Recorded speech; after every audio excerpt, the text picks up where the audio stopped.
Naiz irratian, bigarren kafea.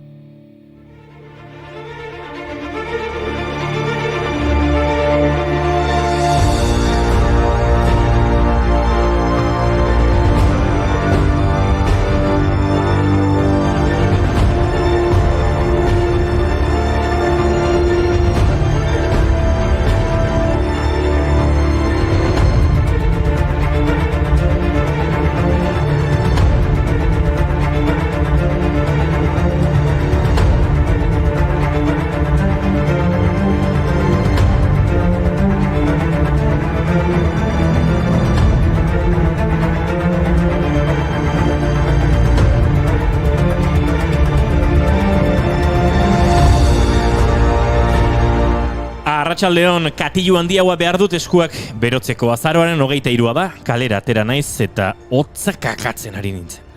Azaroaren 23 Gregorio Tarregutegiren urteko 327. eguna da. 38 egun falta dira urtea amaitzeko. Horrek esan nahi du gabonak badatozela. Hori da. Gauean Araban elurra egin dezake 900.000 metrotara. Beraz, nere izeba kontxi bezala bazara, zorteduna eta tximinia baduzu, sartu egur gehiago. Opa izeba kontxi. Opa izeba. Fire is so delightful, and since we've no place to go, let it snow, let it snow, let it snow. Now it doesn't show signs of stopping, and I've brought some corn for popping. The lights are turned way down low. Let it snow, let it snow, let it snow. When we finally kiss. Pozik esnatu naiz. Gaur azaroaren 23 da eta hitzaren nazioarteko eguna da. Toledoko hitzaren museoa 2009ko azaroaren 23an inauguratu zuten. Horregatik aukeratu zuten egun hau nazioarteko egun berezia ospatzeko. Antolatzaileen ustetan, hitza da herrialdeen arteko ulermenaren gakoa, gatazka konpontzeko bide bakarra eta etorkizuneko belaunaldientzako bidea. Hitzaren museoak egun hau ospatzeko proposamena helarazi digu. Hitzaren enbaxadore izatera gonbidatzen gaitu. Gu hemen egoten gara egunero mikrofono baten aurrean hizketan, esango nuke nahiko hitzaren enbaxadore bagarela. Bai jakina, beraz, zorionak guri eta gora hitzen boterea. Gora!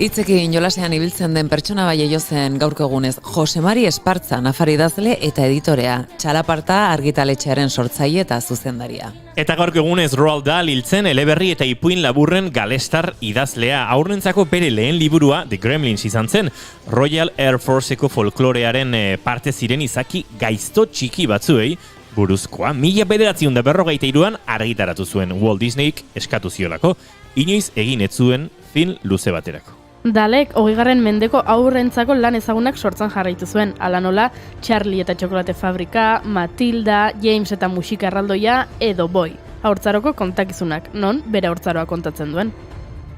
Baina nire gustakoena Charlie eta Txokolate Fabrika da. Nire ere bai.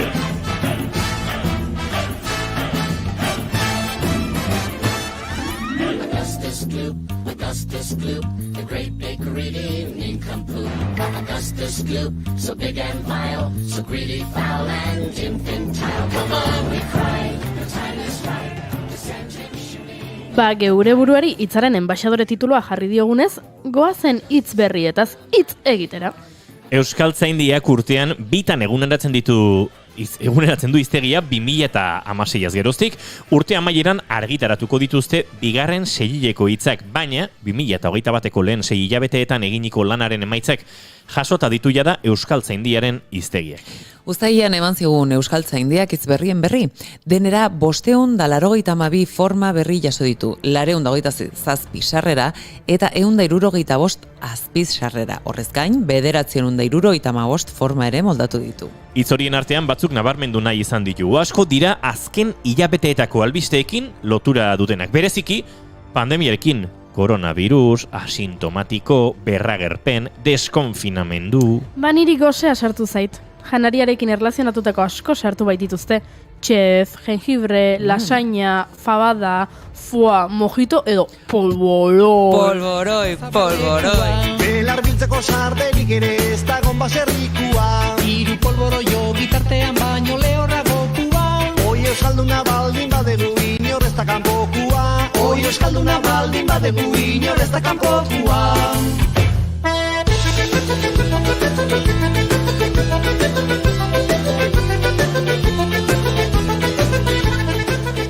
Beste batzuek puri-purian egon diren gaiekin dute erlazioa, heteropatriarkatu, heteropatriarkal. Edo islamofobia, jihadismo, naziogintza, patriotismo. Eta kumbia hitza ere onartu du euskaltzaindiak. Gero esango dute euskaldunok ez dugula dantza egiten.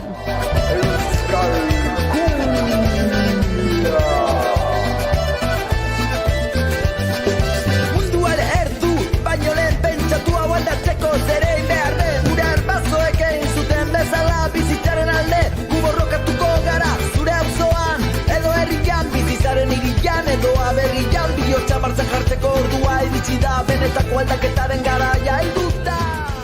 Niri asko gustatu zaizkit autobabes, saretze eta kolektiboki. Eta Matrioskaz dokumentala etorri zait burura. Teresa, Alicia, Araceli eta Julia Gerrako ume izandako emakumeei buruzkoa. Nik beste hitz berri bat topatu dut izteian, ezin aproposagoa beraientzat. Birziklapen. Hauek bai birziklatu dutela euren bizitza, behin eta berriz. Ume zirela, gerraren erruz, Espainiatik Sobietar Batasunera. Eta gero Sobietar Batasunetik Kubara laguntzera. Bizitza bat herrialdez herrialde, hauek bai heroiak. Elena Bengoetxea zuzendaria elkarrizketatuko dugu gaur, zinebin aurkeztu berri du Matrioskaz pelikularen, zinemagintzaren, baina batez ere memoriaren inguruan ariko gara gu berarekin.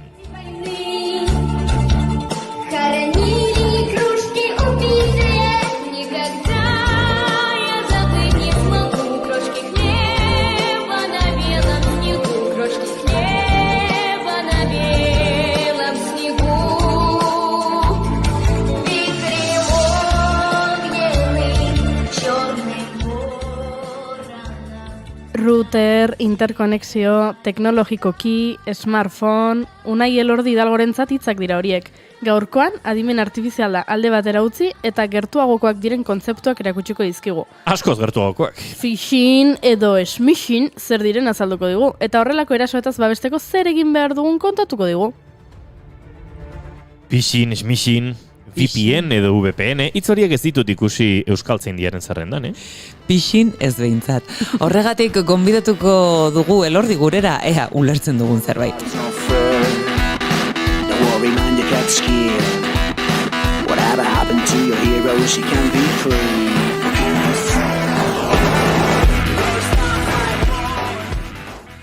Eta hitzaren eguna denez, hitzik ez duen musika proiektu bat aurkeztuko dizuegu gaur. Joserra Senperena eta Peter Ansorena etorriko dira gurera gaurkoan. Senperena zer esan, pop, blues, jazz eta beste hainbat estilotan aritu den musikaria eta aritzen dena eta zinerako soinu bandak egiten azken urteetan bereziki jardun duena. Ansorena aldiz, herri musikaren inguruan aritutakoa, musika tradizionalaren giroan, baina bien jatorri musikalak batu eta euskal danbolinaren aroak diskoa argitaratu berri dute. Goazen, elurtea hasi baino lehen. Goazen azaroak 23 ditu gaur eta aste artea da ongitorri guztioi bigarren kafera. Aiteire!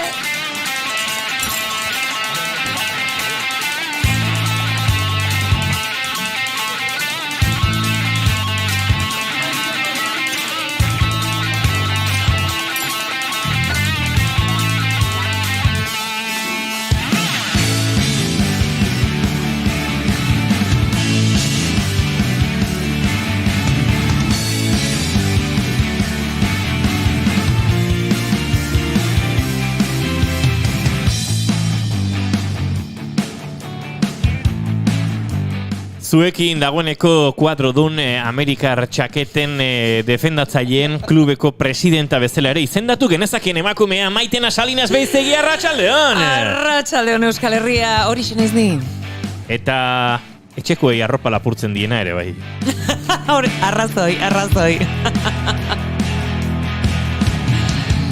Goiuri gaur Amerikan ekarri du, baina kuadrotako etxean utzi du eta lixoa, beltzaz, klaro, barrutik kamisetak nahiko kolore badu eta kolore hoien artean ere hainbat aldarrikapen, altxa erabaki 11 gara, laizterariko gara gure eskudagoren inguruan ere saio honetan, baina gaurkoak aipatu dizkizuegu eta nahiko alan guztiei denbora egin, lasai aritu eta beharrezko zukua ateratzen. Preste laranja zukutzeko, Goiuri Ezeiz Arandi, arratsaldeon! Arratsaldeon!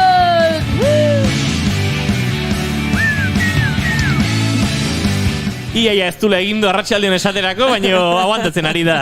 Hizketan ari zaizuen hau, Inigo Asensio Ilurbide, gaur bigarren kafeak 286 ditu, arratsaldeak 4 eta 10, azaruak 23 eta gu ere 3, baina laizter gehiago izango gara, ongi etorri guztioi, bigarren kafera.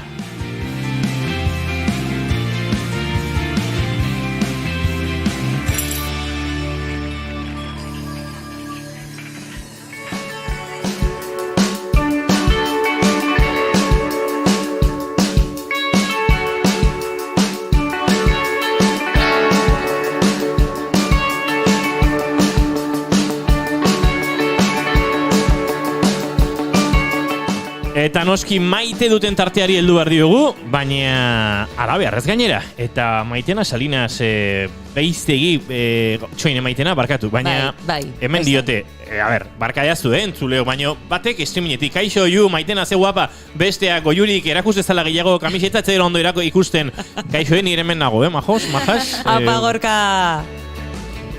Maitena, zure maite duta. Nire maite duta. Gorka, ez, Gorka maite zaituz, baina oraindik ez gehiagiz, ez dugu elkar ezagutzen aurrez aurre, baina elkar ezagutzen dugunean, Goierritarrain izenik seguro elkar maiteko dugula. Nik maite dut, adibidez, ni oso lanpetutan nagoen egun horietan, nun, mila gauzetan sartuta zauden, eta egia esaten, askotan barkardadean ere sentitzen zea, proiektu asko dituzulako, ezta? Eta batean lagun bati eskatzen diozu favore bat, gaur Inigori eskatu diodan moduan. Nei, egia. Bai, eta berak, bere briotz on guztikin, bere denbora eskaini dit, eta nerea berea egin du. Eta hori biziki maite dut. Ze momentu horietan, ez dakit, zoriontasuna sentitzen duzu, ez zara bakarrik sentitzen, eta laguntasunak hori dakar, zoriontasuna. Eskerrik asko, Inigo. Ez da ez asko, guapa. Baina noski ni zuri favore egiten anitzen bitartean, niri beste lagun bat ari zitzaidan favore egiten, eta ari ere nire maite dut eskaina diot, ze gaur gure laborategien nik aspaldi behar nuen ordena topatzen hasi naiz. Zenba denbora damakigun esaten, eski oraindik gauzatxo batzu falta zaizkigu. Eta falta zaizkigu, baina etorri da lagun bat gure laborategian maitena, hemen plan osoa jarriko dut. Hortxe, apal batzuk jartzera, baina nik apal horiek nahi nituen egurrezko eskuadra batzuekin, baina paretaren atzean zertzeuen ere ezkenekien, eta badakizu, hemen laborategia alde zaharraren lehenengo kalean dago kokatuta, eta ze topatuko atzean, eta nik ez dauzkat horrelako trebetasunak, eta etorri da laguna inditu egin beharrekoak, batak endu beste aprobatu pin pan pun, eta horri bilia lanean, hauts pixkat sortu du, nahiko txukuna izan da egia esan, baina pixka bat utzi du, eta jaso dugu dena, eta laborategia orain dago, txukunago eta liburuak gure apalean polit-polit jarrita. Beraz, maite ditut laguntzera etortzen diren lagunak eta beren terbetasunekin gainontzekoek ez dauzkagunak ordezkatzen dituztenak.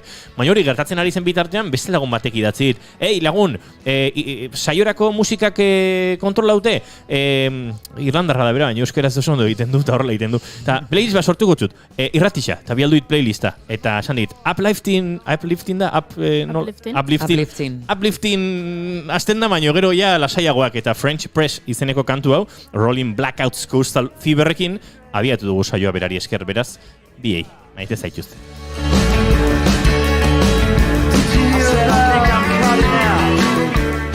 Eta Goiuri zure maite dut azin da?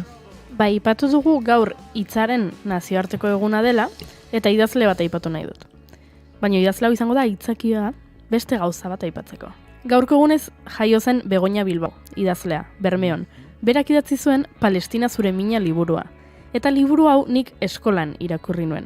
Eskolan, derrigortuta irakurtzen ditugun liburu horietako bat zen.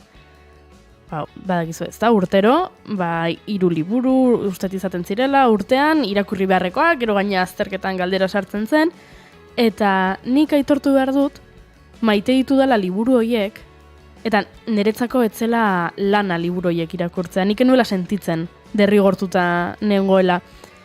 Are gehiago, asko gustatzen zitzaizkidan, ze nik aukeratuko nituzkeen estilokoak izaten ziren askotan. Ze estilo desberdinetakoak izaten ziren. Eta eskolan nola irakurtza derrigurtzen ziguten, estilo asko deskubritu nituen, idazle asko deskubritu nituen, liburu asko deskubritu nituen, eta ziurrenik irakurtzaletasuna handik datorkit. Beraz, eskerrak, eskolan, liburuak erakusten dizkiguten.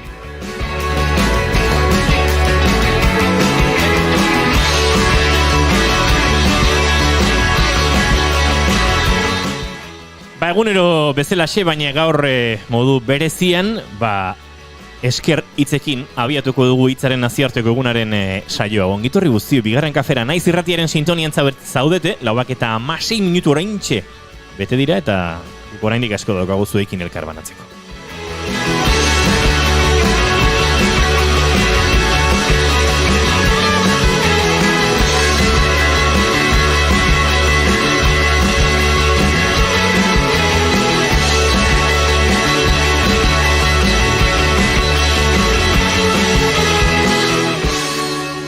Publirako tarte txotxikia eta segituen gara Errusiara bidean. Euskal gazte zintzoak zuen omenako, berso bero badaukan zuek aipatzeko. Asteburu honetan kioskoetan Gararekin. Txomin, aurrera bolie, Jokin Urainen liburua. Txomin Iturberen biografia. Gazte belaunaldi bateko ekintzaile eta buruzagi karismatikoenetako baten bizitza.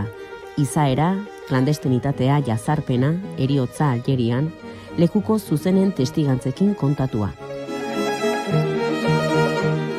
Txomin, aurrera bolie liburua. Asteburu honetan kioskoetan, Gararekin.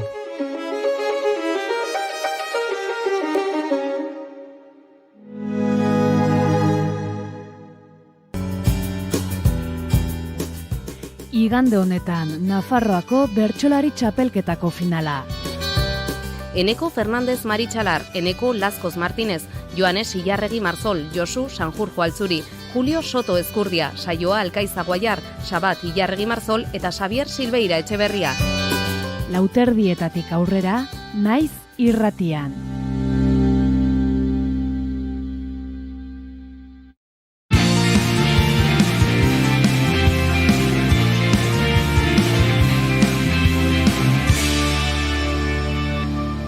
Bigarrenak ez direlako beti okerragoak, bigarren kafea.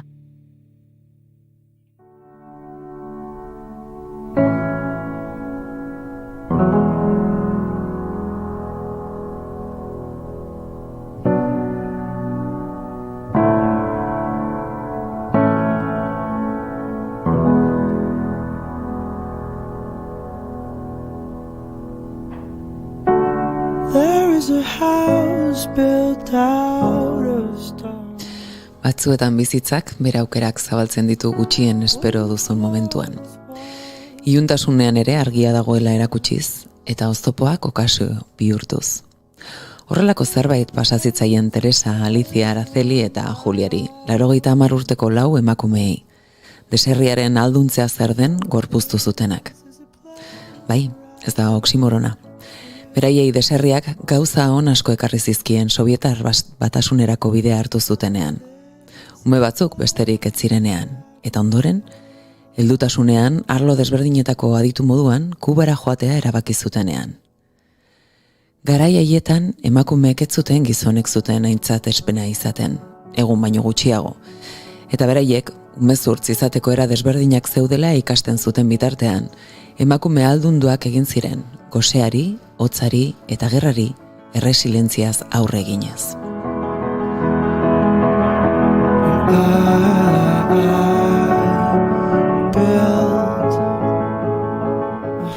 Mina berreraiki daiteke batzuetan, honenarekin gelditzen garenean, gure gorputzek ez dituzte hotzikarak eta beldurrak hazten, baina laguntasuna, elkartasuna, helduleku dugunean, urruntasun fisikoa zein emozionala txikitzen dugu. Aberria beste gauza batean bilakatzen da. Munduko edozein tokitan elkarrekin gauzako beto egiteko paradan.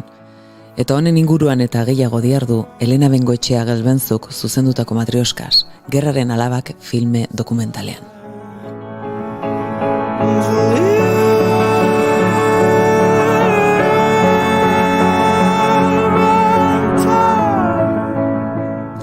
Elena Bengoetxea formazioz kazetaria, baina errealizadorea ofizioz eta bokazioz. Kubako San Antonio de los Bañoseko zinema eta telebistako nazioarteko eskolan sormen dokumentaleko maixutasunaren lehen promozioaren parte izan zen. Bere hitzetan, bere generoaren bakarra den oasi zinematografikoa. Bizitza etengabe ikastea omen da, eta horregatik luzea da Bengoetxearen ibilbide akademikoa. Masterra ikasketa feministetan, ikusentzunezko komunikazioan masterra eta kazetaritza digitalean masterra ere. Hainbat gizarte talde eta erakunderekin ikusentzunezko proiektuak egin ditu, gai ugari jorratzen. Feminismoa, memoria historikoa, lankidetza, elkartasun internazionalista edo garapenerako hizkuntza. Esan genezake hoiek guztiak landu dituela Matrioskas, Las Niñas de la Guerra dokumentalean. Elena Bengoetxearen obra honetan, Espainiako Gerra Zibilen eskatuak zirela Sobietar Batasunera bidali eta Bigarren Mundu Gerraren ondoren Kubara emigratu zuten 4 gerrako umerengana hurbiltzen da. Arratsaldeon. Arratsaldeon berdin. Ongi etorria izan zaitez. Mila esker. Bueno, nola iristen zara? Egia da, zure aditu azara gai askoetan, eta denak bildu dituzu, denak egin dituzu dokumental, agian filme honetan. Nola hurbildu zinen gai honetara, eta nondik? Bueno, zuk esan duzun bezala, holako aurkezten luzea diesteko.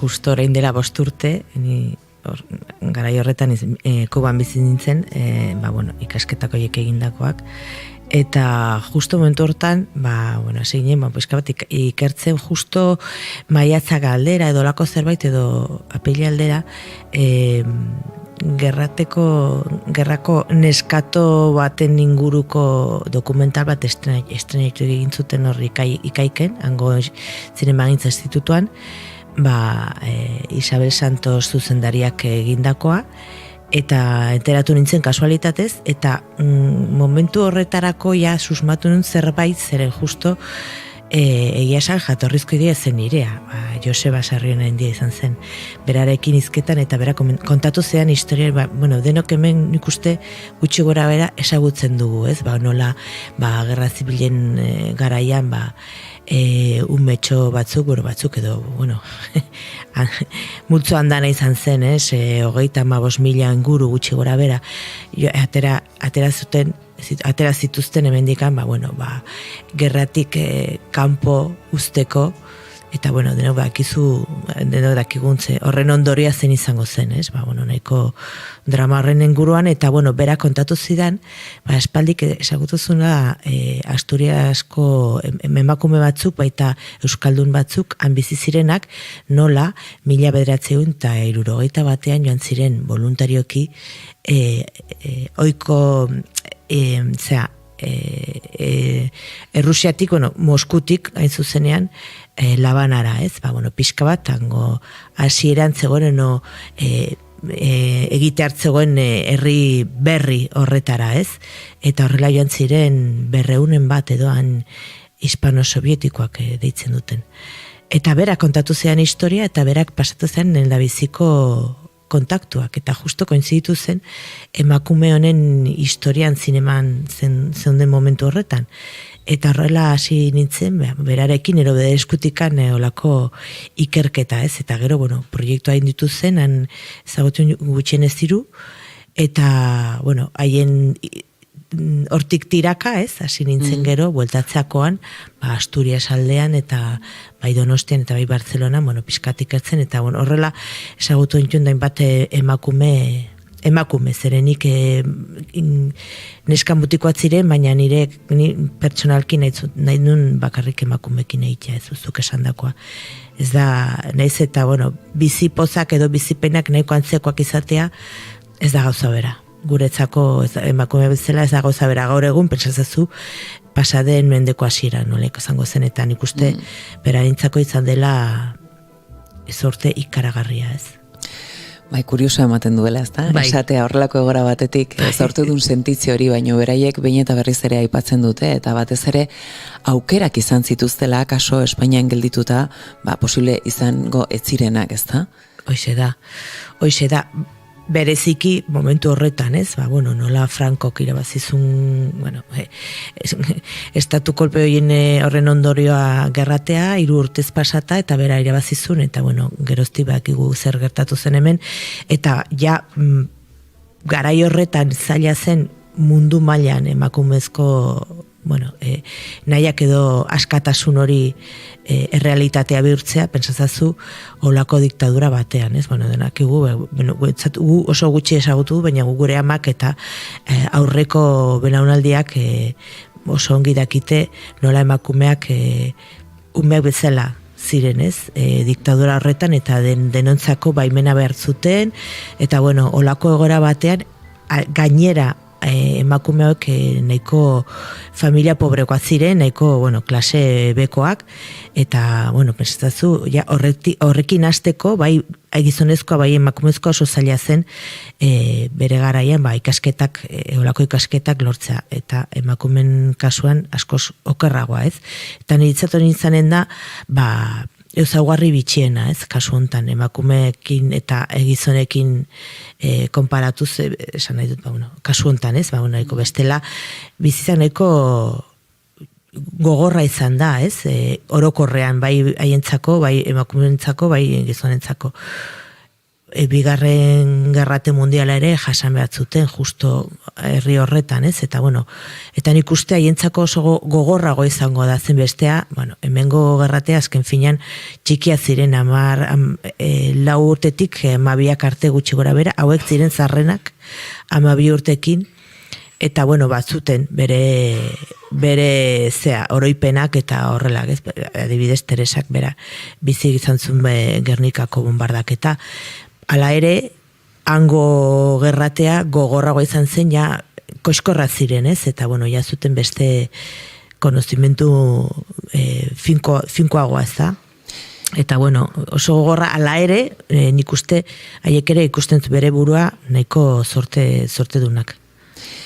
Gainera ze garrantzitsua den, eta hemen askotan aipatzen dugu bigarren kafean, emakumeen historioa plazaratzea euren hitzen bitxartez, ez? Eta zuk ere horrelako ariketa bat egiten duzu beraiekin. Bai.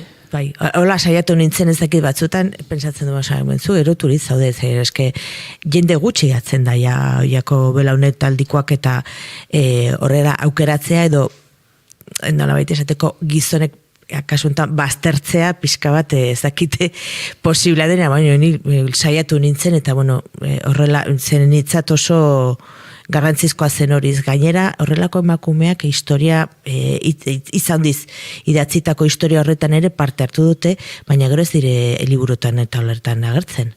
Bai gizonak, baina hauek ez, eta kasuntan adibidez hauetariko 2, Teresa eta Alicia, izan ziren Leningradoko isolamendu horretan, ez? 3 urtez oso gogorra izan zen, eta antziren, eta berak ere parte hartu zuten, Leningrado horren defensa, ez? Eta gero, Aliziaren kasuan adibidez, bera joan zen Kubaldera, mediko bezala, bera neubutiziologa zen, eta kristo lana egintzunan beste 2 mediku espezialistekin, ze garai horretarako, espezialista iaia guztiak ospa egin zuten Kubatikan. Eta bera geratu zen, beste, olako eminentzia batzukin, eta egin zuten olako tuberkulosien kontrako egitarau edo kanpaina nazionala, ez? Eta lortu egin zuten 3 urtekin 3 urtez edo horrekin bukatzea, ez? Batez ere sistemaren aldaketa ikaragarria egin zuten, eta horri esker ere bera jasozun olako domina, badu 2, bat Leningradotik bidalitakoa eta bestea Kubako gobernuak emandakoa. Orduan esan nahi dute, eta igual agian Kubako liburuetan agertzen da, baina hemengo meintzat ez da inor ezagutzen, ez? Eta hau dire adibide bat, baina olako adibide historian zehar pilo badaude, ez? Bai, lurperatuta egon direnak, eta orain pixkanaka ari gara, ez, plazaratzen edo. Baina egia da, askotan, emakume sortzaileak direla, emakume hauei ere, bidea edo aukera ez ematen dietenak. Hau da, euren hitza, bai ikusentzunezkoan, ze azkenean hori ondare natural, osea, ondare gisa gelditzen zaigu, ez? Giza eskubideetan ondare gisa erabili dezakeguna ikusteko nondik gatozen, eta zergatik emakumeekiko dugun behar hori, eta kasu igual gizon sortzaietatik ez da horrelako beharra sentitzen. Bai, niretzat oso simplea da, esan nahi dut, nik uste gure behintzat niri pertsonalki horrela izan da, eta segurazki antzekoa guztuek ez. Betidanik, adibideak eta, erreferentzia beti maskulinoak izan behar dira, ez? Eta guk, erreferentziak izateko izan behar da, haiek egiten dute, baina doblea. Zinema gintzen argi dago, aldi bal pizkatalatzen ari naiz gaiaz, baina horrela da. Esaten dute, zergatik ez hain emakume gutxeta batzuek esaten dute, eski igual ez daude hainbeste zemagile honak emakumen artean. Claro, eta nik esaten dut, bai, baina horrek esan nahi du, ordun gizonek egiten duten guztiak onak dira, ez da. Gauza batzuk oso txarra dira, ordun esan nahi dut, beti erreferentzia edo eredu bezala, ez? Eta, nik uste feminismotikan hori zerbait ikasi dugu esalde horretan, ez? Asunto ez da eredu hori aldatzea baizik eta eredu berriak sortzea existitzen ez direnak. Gure kasuan emakumezko genealogia olako zerbait ez egitea eta bizitzako arlo guztietan, ez? Nik uste historiako ibilbideak hori ikasteko, baina hainbat arlotan gauza bera gertatzen da, ez? Eten etzet oso garbi ikusten du hori, zen azken finak haiek direnak, gu gauden momentuan ere pixka bat horren ondorioa gara, ez? Edo gure amen ondorioak ere, naiz eta bizitza justo kontrako izatea, ez? Eta hori abalde batetikan, eta bestaldetikan ikuste, beti da ni pesatzen dugula, mundu honetako aurrerapen guztiak nahiko linealak dira, eta ez da batez ere horrela. Ez? Emakume haukek idea gure amak, baina askoz modernauak. Ez? Eta horrek esan nahi du, gauzak gaur baduzu, zerbait baduzu gaur, igual bihar galduko duzu. Eta hori oso importantea da, ez? Gogoraraztea batez ere gaur egun, uste dugunean hainbeste gauza lortu ditugula, eta hainbesteko, egoera ez egon korronetan, hainbeste galdu ditzakegun. Bai, gauza daude bezala, hola da. Bai, eta gogoan izan behar dugu. Ikus dezagun orain trailerra, ikus edo entzun.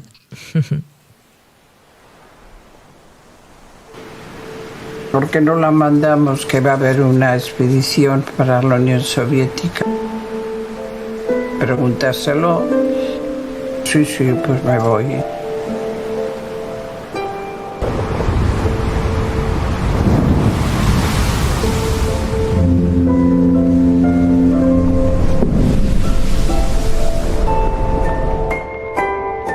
En La Habana, en el primer barco. Yo tenía el 1500 y pico, un cartón, sí.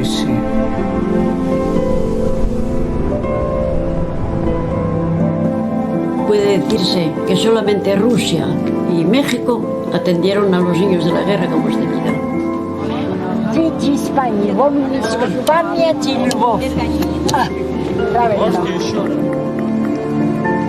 Están más de 40 años en Rusia. Yo no quería volver con Franco.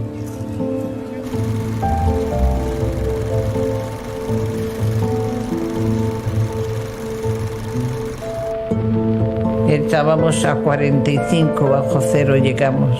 Cuando empezó la guerra, al 41, al 42. Y en Leningrado aquello fue horrible. El frío y el hambre era terrible. La gente se moría, se caía. Y a mí no me pasó nada. Contra más pasas, más se te olvida. A los 12 años empecé a sufrir. Me parece que tuvimos suerte de ir a Rusia, porque lo que pasó aquí, mis dos hermanas que quedaron aquí, no prosperaron en nada, absolutamente. Yo, la muerte para mí no existe, vendrá cuando quieran. Yo me salvo de todas. Has conocido a una de las pocas que todavía vive. Todavía vive. Si tú has vivido 2 guerras, te han caído bombas, no te ha pasado nada, ¿a qué no te puede pasar? Ya. Hemos estado muchos años en el olvido, pero que se sepa lo que se pasó, que es una lección para los que vienen.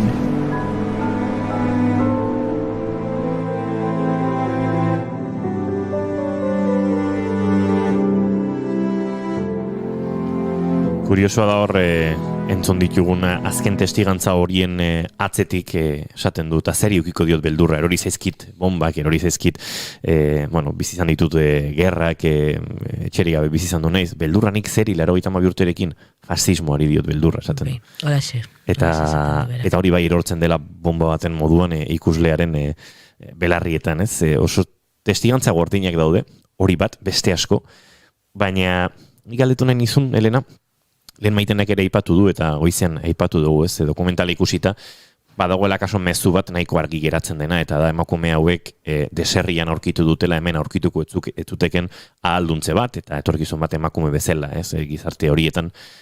Baina dokumentala egiterako orduan ere ahaldundu dituzula, esan daiteke. Badago euren tenpora egokitutako kontakizun bat, badaude isiltasunak, badaude sentsazioa behintzat, ez, euren gustora edo jarraitze lan bat egin duela dokumentalgileak hemen. Bai, bueno, guzti lehenko eta behin haientzako, ez, protagonistentzako, ez, eta Teresak oso garbi, argi eta garbi botatzen du, ez, denbora asko zazturik eta existitzen ez diren pertsonak orain hizketan, ez, eta bueno, behintzat datorren belaunitareko jakiteko zer gertatu zen, eta bueno, berak esaten du para aprender, para que sepa lo que pasó. Eta claro, horrekin batera, ez berriro horrek esan nahi du, berak ez, berriro ez gertatzeko horrelakorik. Eta alde horretan ikuste haien naia, tamalez batzuk ja hilei daude eta ezin dute pelikula ikusiko. Baina beste batzuk bai pelikula ikuste eta horrelako testigantzak ateatzea edo oso garrantzizkoa da haientzako, ez? Eta haientzako eta guretzako ere, ez? Baina haientzako batez ere nik ustez oraindik ez gara kontuan hartu izango da edo izan da azken belaunaldi bizirik. Holako testigantza zuzeneak jasotzeko azkenak dira hauek, azkenak. Ja ez dago gehiagorik, ja denok hilei daude eta hauek ere oso zarrak dira eta hiltzen ari dira ere. Nik uste olako berreskuratzeko prozesu honetan edo memoria historiko prozesu horretan ere, nik uste gauza gehienak edo gaizki eta berandu egin dira, ez, nire ustez. Eta guk ere pixkat berandu heldu gara, baina ala ere 5 urte pensazazu egiteko horrelako nik nengoen egun urdurik, ez, olako larritasun batekin, eta bakizu olako pelikula bat azken finan zinema gintzen prozesuak motelak dira, eta kasu honetan askoz motelagoa, ez, azkenean momentu batean geratu ginen pensatzen pelikula ez daterako, eta egun batetik bestera iaia sortu ziren beste bi ekoiztetxe, eta azkenean izan da nazioarteko koproduzioa guretzako izan zen, inoiz niretzak behintzat, gu gara mikrokooperatiba bat oso txikia gara, eta sartu berriak ez mundu honetan, ez, zuk esan duzuela eskarmentu ez handikoa gara, baina legalki entrepresa bezala edo sistema industria horren barruan sarturik oso berria gara, ez, orduan izan da denotzak, eta batez ere guretzak dena berria, ez, eta besazazu, orduan lentasun hori edo larritasun hori ere, pixkat ikuste zerbait lortu dugula, ez, ala ere, ez da izan, gainera, pensatzen baduzu pandemiak eta guztikin, ez da gu pentsatu genuen pelikula izango, baina, izan da nahiko antzekoa, ez, pentsat. Eta beraentzako nik uste dela, hori, pixkat bere tokian jartzeko parada, ez, pixkat. hori galdetu nahi nizun, rodajeak izan du pandemia aurretik, baina izan du pandemiatik, agerian geratzen da. Bai. Musikoak ikusten ditugulako, han aurrera eta atzera momentu batzutan, ez? Eta denbora guzti horretan luzatzeak ere alako estresa sortu behar du, batez ere, zuk zenion bezala, ez? 80 urtetik gorako emakumeekin lanean ari zinetela, ez dakit, estres puntu bat, hau amaitu, bestetik estres ekonomikoa, hau amaitzeko bideak, ez dakit hori guztiak kudeatzean pixkat prozesuaz gozatzeko aukera izan duzun nahikoa, edo batzutan pentsatzen duzun, beste modu batera gehiago gozatuko nukeen hau guztia kontatzen.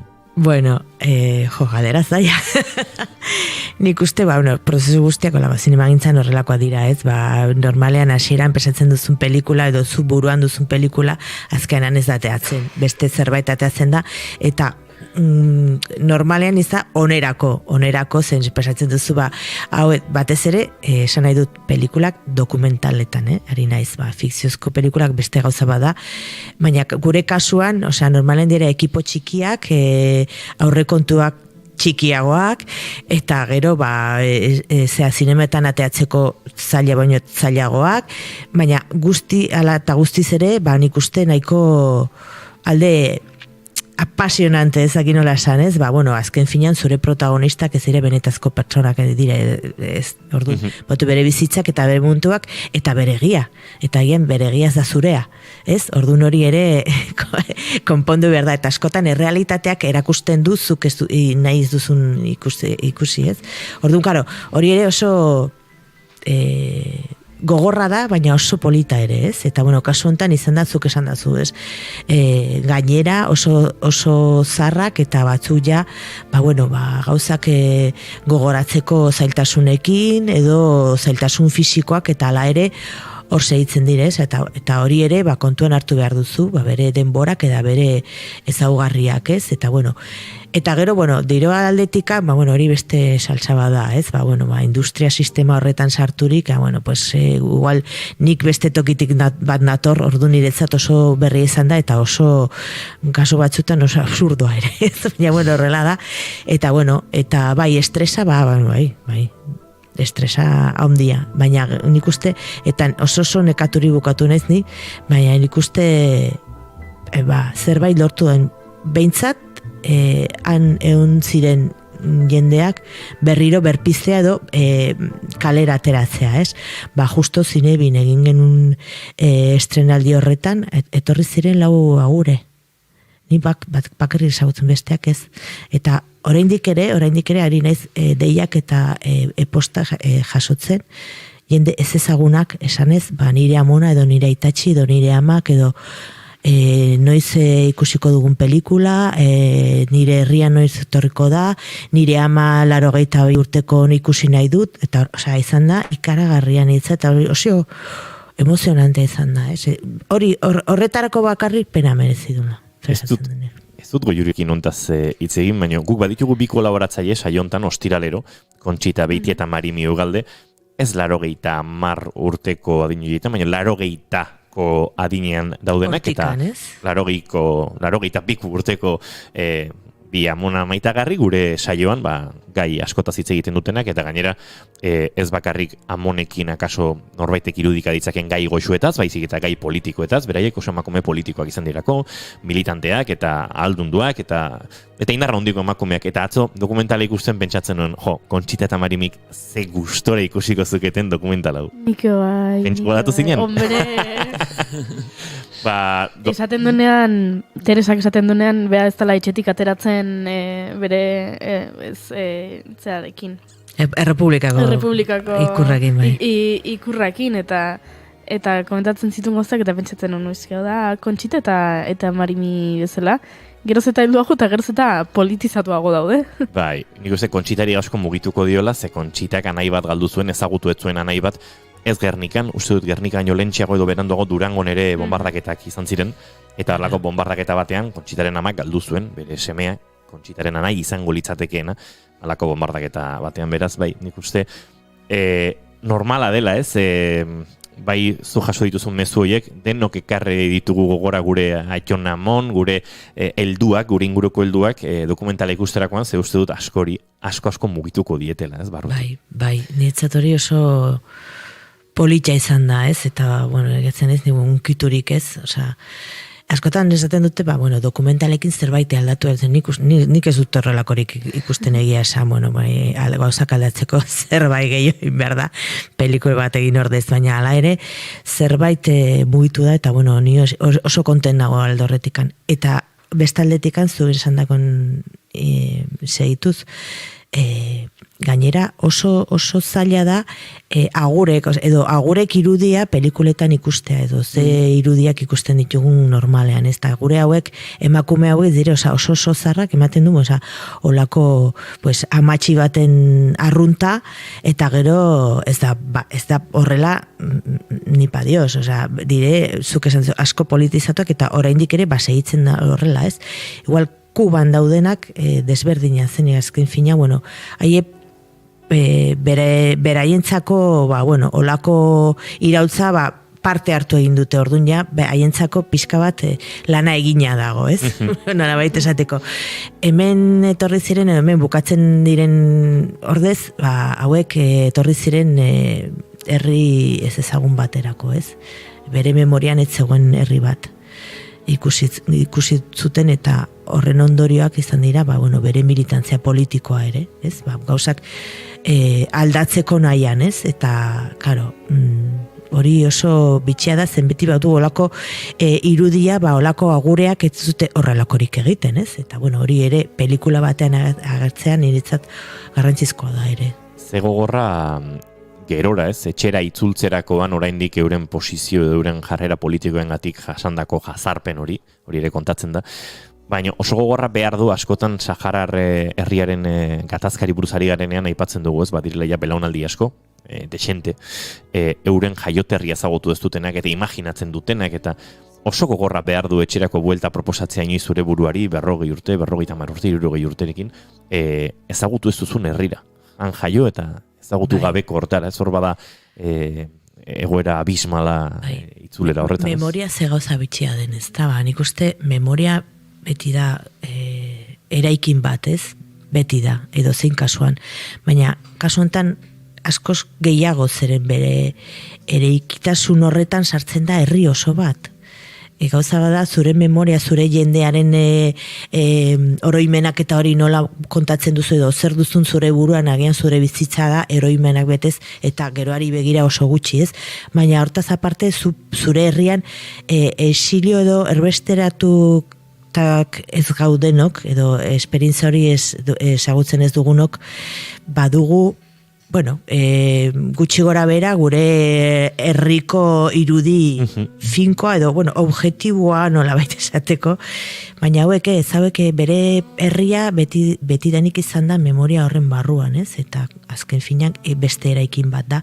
Eta gero bueltatzea oso gogorra izan da batzuntzako, ez? Eta azken finan zure bizitza osar izan da zure herri utopiko horretan, eta ez da addikan eta ez hemendikan, baina gainera bueltatzen bazara, nik uste kasu guztitan, exilio guztitan horrelako zerbait izan behar da pensatzen dut nik, ez?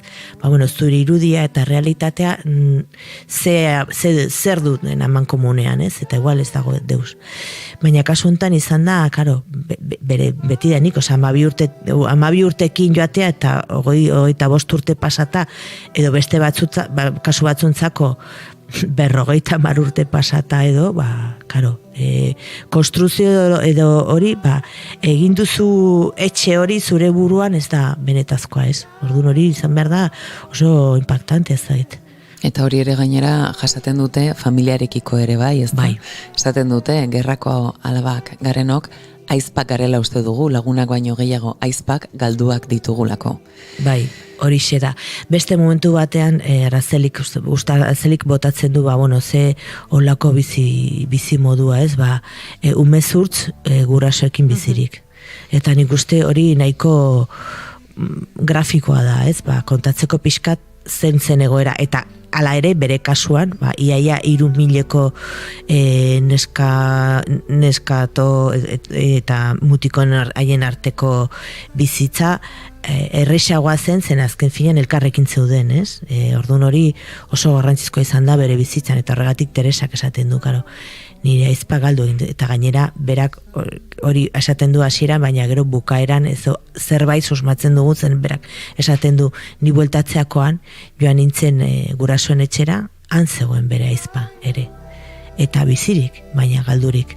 Zeren joan ziren, eta Teresa kasuan beste hainbat kasutun bezala, batez ere hortik Errusiatik etorritakoekin, zuk ja ez zaude, ez da pertsona bat, ez? Herri honetan, ez? Arriskutsa izanen da, polizia egun osoan behiatzetikan bere bizi modua eta bere pentsamentua ez zuen eserikusirik hemengo zegoen egoerarekin eta hemengo zegoen pentsamentuekin batzuk bueltatu egin ziren. Hori nodo salsa horretan ikusitako irudiak ez dute, edo batez ere esan daukatuzte eserikusirik errealitatearekin batzuk bueltatu egin behar ziren, zeren bere benetazko familia, odolezko familiak ere ez zuten deus nahi haiekin, orduan karo. Eta haientzako ere, ez? Pentsatzen nondik zetorren, eta ona egoteko, bueltatu gero. Eta hori oso gogorra izan behar da, ez? Ez dakiz zer den gogorragoa. Hori edo bestela, Aliziak esaten duen bezala, ez? Bera bueltatu zen, edo elkartu zen berriro, 30 urte pasata amarekin, eta berak ezen kapaza ama esatea, ezkizun ezagutzen. Baina berak esaten du normaltasun osoz. Ez que, karo, 12 urtekin joan nintzen, eta geroztik ez duen ezagutzen, niretzat emakume ez ezaguna bat da, eta beste aldetikan gauza bera, baina beste aldetikan Teresaren kasuan, errealitatezko egoerak hori erakusten dizut. Azkenean, memoriare matrioska bihurtzen da, ezta? Memori subjetiboa, baino politikoa ere badena, plazaratu egin behar dena, eta orain era berean, erritual gisa zure dokumental ikusten dugun bitartean, ere memoria kolektibo hori historiko horri ere aitortza bat zor diogulako, ezta? Eta ni pentsatzen dut, erritual horretan sartzeko jendea desiatzen egongo dela, zinebin izan zineten, Euskal Herrian ere abenduan, izango dira aurkezpen gehiago, zeintzuk dira urrengoak edo bintzat jendeak jakin dezan. Orain gaude, bakizu ez, lehendabiziko fase horretan, zinemaldi batzutan pasatzen gure asmoa da, urrengoa izanen da, ziurazki, Biarritzeko fipadok horretan, ala espero dugu, baina, oraindik ez dakigu ziur, baina, hortik aurrera, igual Bartzelonan, edo, hainbat tokitan, eta horrekin batera ere, edo horren segidan, einen dugu, estrenaldia, zinemaretoetan, ez dakigu oraindik, hortxe gaude pixka bat antolatzen, oso zaila da, baina, gainera, bakizu zer gertatu zen aurten, pasaden urteko estrenatu gabeko pelikula guztiak aurten ere estrenatu behar dira.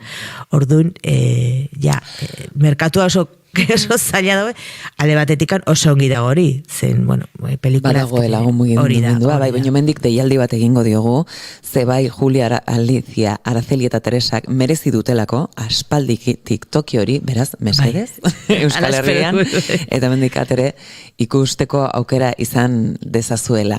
Egin behar dugu, zeren jendeak hori da eskatzen, egia da.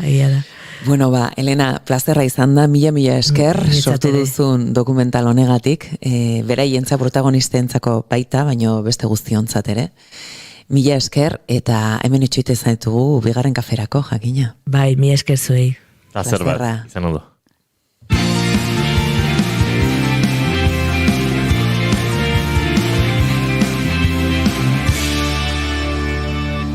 Emaiozu bigarren aukera bat egunari. Naiz irratian, bigarren kafea. Gelditu makinak.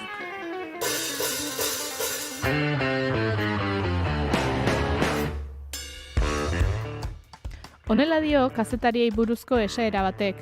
Guztiaz egiten dute hitz, ezertaz jakin gabe.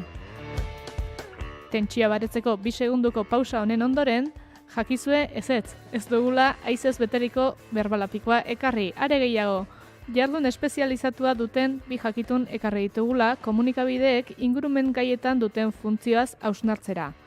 Ez edonor gainera, jar diezaiegun arreta, Aitziber Agirre Eluiar aldizkariko zuzendariari eta Izaro Gorostidi EHUko irakasleari. zer da zenbat eta gutxiago erabili, orduan eta gehiago ordaintzen duguna? HT? Izan zitekeen, baina buruan genuen erantzuna argindarra zen.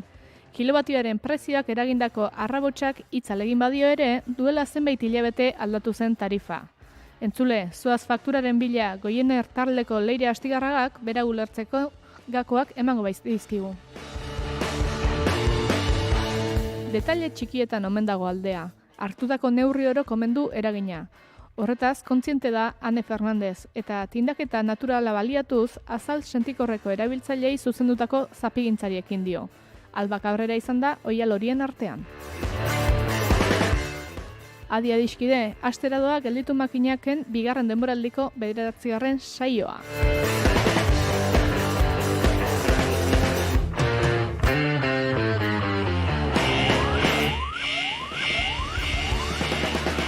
Jada entzun gai duzue gelditu makinakeko azken saioa. Gure webgunean eta podcast plataformetan.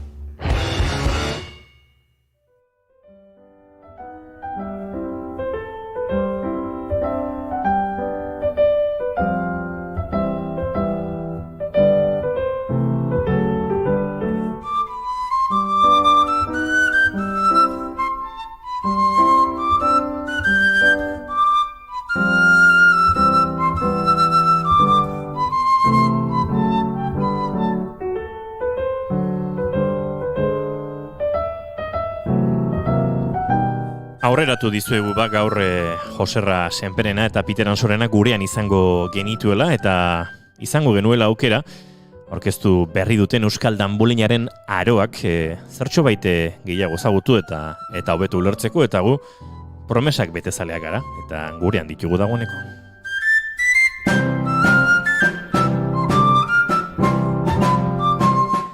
Euren lana azaltze hutsak behartzen gaitu akaso gure hizkuntzaren erabileraren inguruan ere azalpenak ematera. Senperena eta Ansorenaren Euskal Danbolinaren aroak disko honek hori baitu ardatz, danbolina, esku batez txistua eta besteaz danborra jotzeko joera eta honen ibilbide historikoa.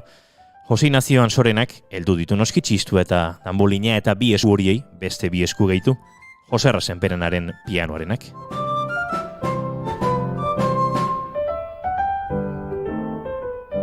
Eta 2004 urtean Txillidalekutik gauzatutako euren diskoaren ostean bigarrena dute elkarrekin, baina igaro diren urte luzeetan Senperena Ansorena hitzbikoa han eta hemen entzun eta ikusteko aukera izan dugu.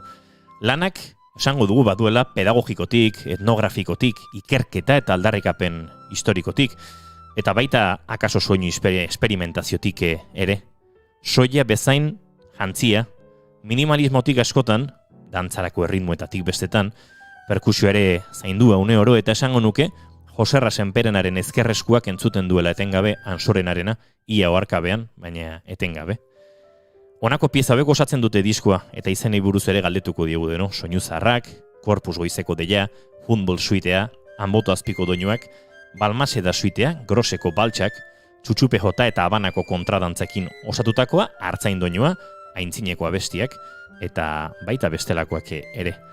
Baina uste dut diskoaren inguruan guk baino gehiago badutela eurek esateko eta horrexegatik agurtu beharko ditugu. Ongi etorri eta arratsaldeon bigarren kafera ongi etorriak izan zaitezte Joserra Senperena eta Peter Ansorena.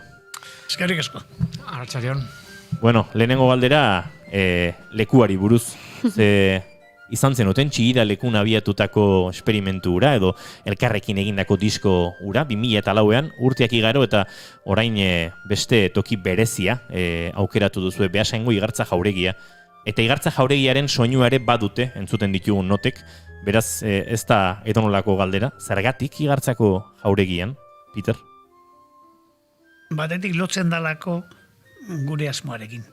Alegia, txistua sortzen da, txistua, Euskal txistua eta danbolina, sortzen da Euskal ilustrazioaren inguruan. Flauta hori, danbolina, Europatik dator, asko zelenagotik, 12-13 mendetik, baina guk ezagutzen dugun formato hori, txistu danbolina, hori sortzen da Euskal ilustratuen giroan. Horun Euskal ilustratu batzuen Jauregira joan nahi genduen, leku horietan jotzen zen, hango sarauetan, hango bigeretan, bigara ezean, ez? vigiliak edo, eta festetan, hitz batean. Eta mori batetik, eta gero, izugarrizko hotxe ederra duelako, ez da? Bai, akustika, harrizko paretak eta barruko egurrezko balkoia. Eta kontzertua filmatu genuen, eta, eta leku polita ere bada, eta, horregatik guztiagatik. Bai. Zerbait kontatu nahi aipatu dugu baduela kaso pedagogikotik, ikerketatik, sentsazio mandi disko entzun da, biak ere oso doinuen eta kontatu nahi zenuten horren zerbitzura egon zaretela. Alegia, Peter, zugandik hasita, ez zenuen txistua virtuosismora eraman nahi, uste dut doinua bera oso errespetuz eta oso zenetik kontatu nahi zenuela eta joan nahi zenuela diskonetan, ez? Bai, behar bada virtuosismo hitza gaizki erabiltzen da, ez? Eta normalean virtuoso izan nahi dutena dira sentitzen dutenak etengabe erakutsi behar dutela zenbateko gaitasuna duten, eta gaitasuna eduki behar dateneako. Nota asko jotzeko, nota gutxi jotzeko, batez ere nota guzti horiek era egokian, momentu egokian eta daukien puntuan jotzeko.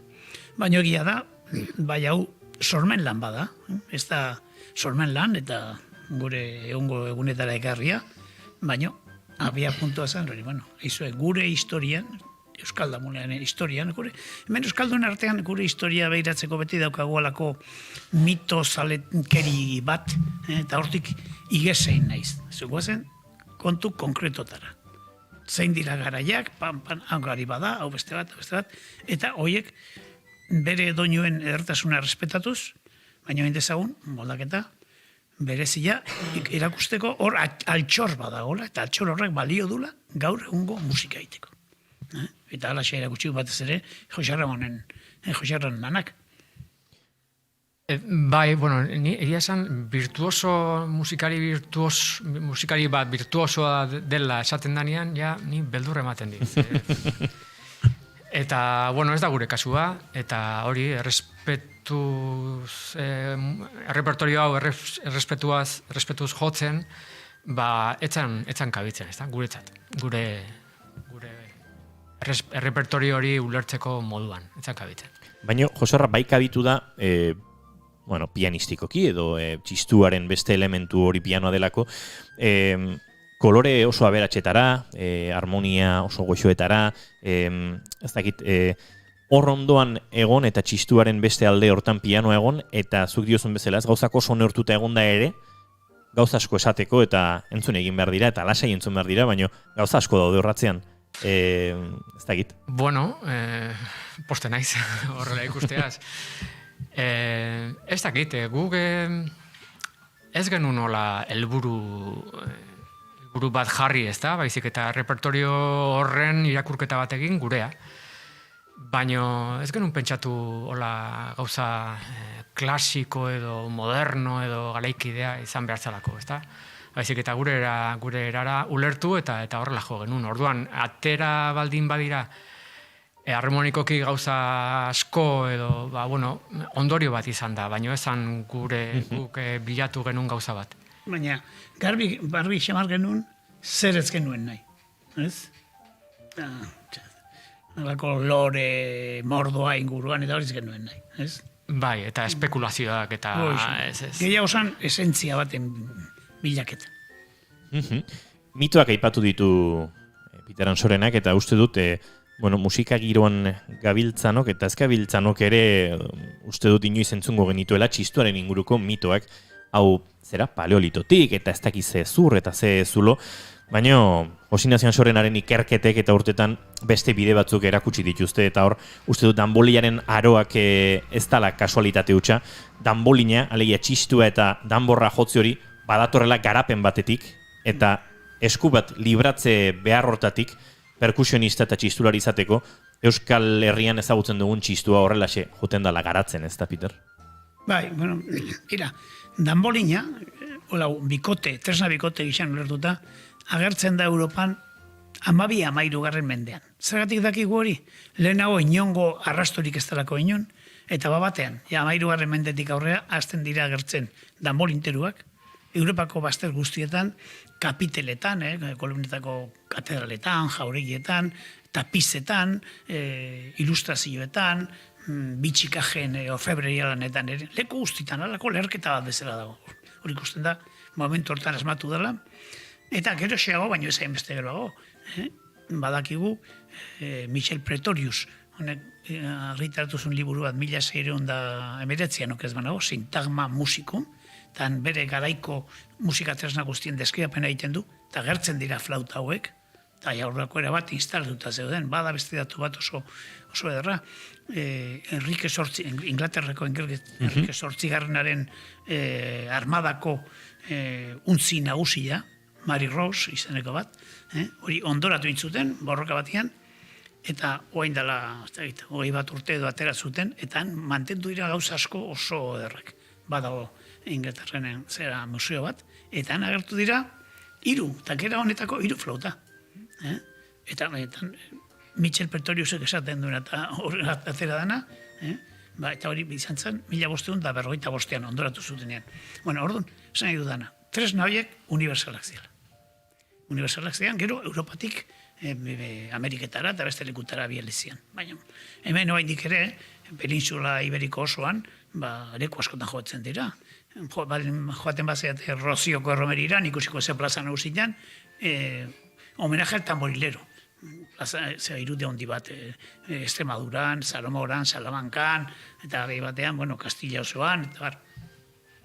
Baina, 18. mendearen baian esan duanez, ilustrazio garraietan hemen egiten da aukera bat, ilustratuak dute. Eta aukera hori, zera da, gaur egunko modeloarena.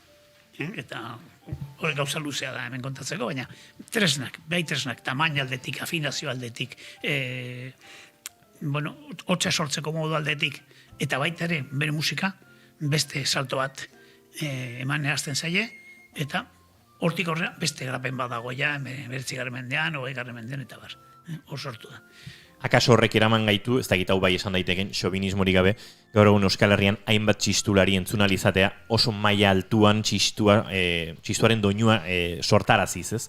Horregon da kaso evoluzio bat, bereziki hemen, naiz eta beste tokietan ere txistulari honak entzun daitezken gaur egun, ez da, baina hemen akaso bada hor zerbait arro egoteko, ez? Munduan, flauta hauek, orain hasi dira interesa sortzen. Eta bat dira, oindik ere, Danimarkan eta banakako jotzaile famatu batzuk, Paul Oxo eta holakon bat. Baina bestela munduan, benetan garatu dian lekuak dira Proventzan, Frantzian eta Euskal Herrian. Beste lekutan garatu dira asko palagoak, nekazarien giroan, tresnak berak ere eskaxagoak direla eta barez. Osea, gure historia hortan aberatsa da eta ederra. Baina, orduan badu gauza bat, gurea da tresna hori, baina baita besteena ere. Hori oso gauza ederra da. Ni batzuetan kontatu ikusi izan dut, itzaldi bat eman, eta esan, hainbat doinu ezagun hemen, agur jaunaketan derak, doinua. Hori, hau da, Europako fondokoa, agertzen da baita Normandian, agertzen da Austrian, agertzen da, eta batzuk, ez da guria? Horako zapuzketa bat egin. Hoxe da la guria, baina guria eta besteena. Hoxe da gauza ederra ez, guria besteena ere bada. Irakaspen polita ematen dugu. Noskize, gizarteak, jendarteak gauzak nola bizi dituen hori bada kultura, eta kulturak egiten du azkenean trikitixaren mitoak ere askotan hautsi behar izan ditugu, eta trikitixa instrumentu euskalduna bada, noski, baino ez da, ez dugu guk asmatu, eta inorri etzai horrekin... Ez da, soilik euskalduna. Hori da. Horren arira uste dut badagoela diskoan Juan Inez Iztuetaren hitz batzu bildu dituzu eta esaten du, ez da sortu eta asmatuko ere euskaldunentzako oskalkai edo instrumentu pozgarriagorik nola dira den danbolina eta txilibitua. Horrek laburbiltzen du ondo, uste dut azaltzen ari garen hau ez, kulturak... Bitxikeri bat, hori idatzi zuen argitaratu 1824an, nenean, Iztuetak konturatu, orduan ez duela aipatzen oraindik ere txistu hitza. Txilibitua ditzen dira. 19. mendearen amaian asmatu zelako. Asmatu. Tresna da izendatzeko, lehenagotik listua eta oizateko bai, baina. Tresna nintzat, 19. mendearen amaian. Josarra, esan duzu elkarrizketaren batean, diskonetan, badagoela ez, batetik txistuak oso berea duen afinazioaren primitibotasuna, eta bestetik pianoaren temperatura. Uste dut hor, badagoela ez, pianoak temperatu egiten dira, horrela afinatzen dira, baina temperatu horren atzean badago goxotasuna, leuntasuna, ez? Beste esanei bat ere. Ianoak berak badu, akaso goxotasun hori, baina jotzerako orduan ere, esango nuke disko honetan bilatu duzula, mailuak sokan nola kolpatu horretan ere, soinu goxo hori, txistuarekin ezkontza horretan edo kernabil? Ez dut bilatu, kontzienteki behintzat. Hola atera da, baina nik uste azken urtetan joera hori dakat, ez da? Igual beste urteren joera, ez dakit, haigea urteak aurrera doaz eta diskontan horrela gertu da. Nik uste badukala ikusirik ere Peterren daukan jotzeko era, ez da? Doinu hoiekin, doinu hautaketa hoiekin, eta bere jotzeko era. Eta horrela gertatu da, baina ez pentsatu gabe izan da.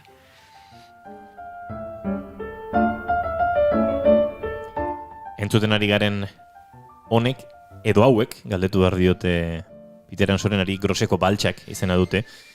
Ze izenekin ere niri sortu zait alako interesa. Ikerketa lan bat badago hor, urtetako ikerketa lana, ibilbide bat, Euskal Danbolinaren aro horietan.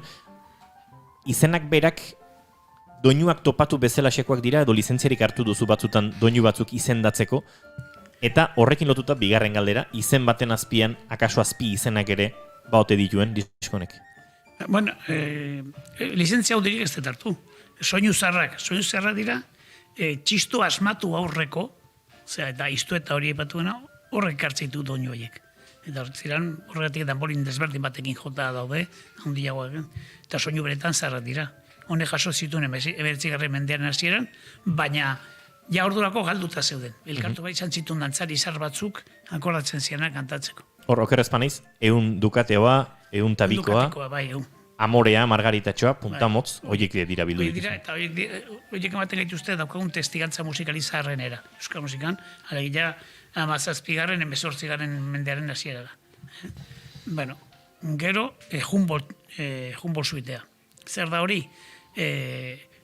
Humboldtan nahi bakizue bi Alemaniar aberatz ziran, bilak oso aberatzak garaiatan izaten zan bezala, Kriston Fortuna, eta bilak oso jakintxuak, Alexander, zientzia arloan haitzen zan, botanika eta olako ikuntzan, eta Wilhelm, Euskal Herria etorri zan, eta batez ere etnografia eta hizkuntzalari zarandu zuen. Euskalian izan zan, interesa hondiera kutsizun gure kontu guztietan, euskera bera, eta bar, linguista ere bazan bera, nazioarteko mailako Humboldt oso kontuan hartzen da linguistikaren historian. Eta berak idatzizun liburu bat, Euskaldunen herrira bisita bat, 1800 bateko udaberrian. Baina berak eskatu zuen, abelit prestatzen zioten Euskal musikaren inguruko txosten bat. Eta prestatu zioten gara itxortan, 1800 bat, oso bai, biali zioten, eta hori agertu zen Berlingo biblioteka batean. Nahiko zartuta, partitura asko daude, gara hartutakoak, hortik hartu ditugu, horregatik Humboldt suitea. Gara hartako musika burupurua da, hoxe, hartu bezala. Gero, Korpus Goizeko sortzikoa, hori iztuetaren gandik hartuta dago, eta hori da duin bat, hain zuzen, gure egunetara itxiana bizirik. Ensaiatzen genuen lekuan, Joserran etxian, azpian bizi dira, Tolosako aizpa, Iroaizpa, bai? Eta haiek zoratzen, sortzik hori entzuten zutelako. Hemen jotzen zarako. Bueno, eta berro da, haindik ere joko da. Korpus hoitzeko. Zartzarra da. Giztu eta 19. mendean hasieran zartzat ematen du, baina gure egunetara itxi da. Gero zer otor. Anbotoko doinuak.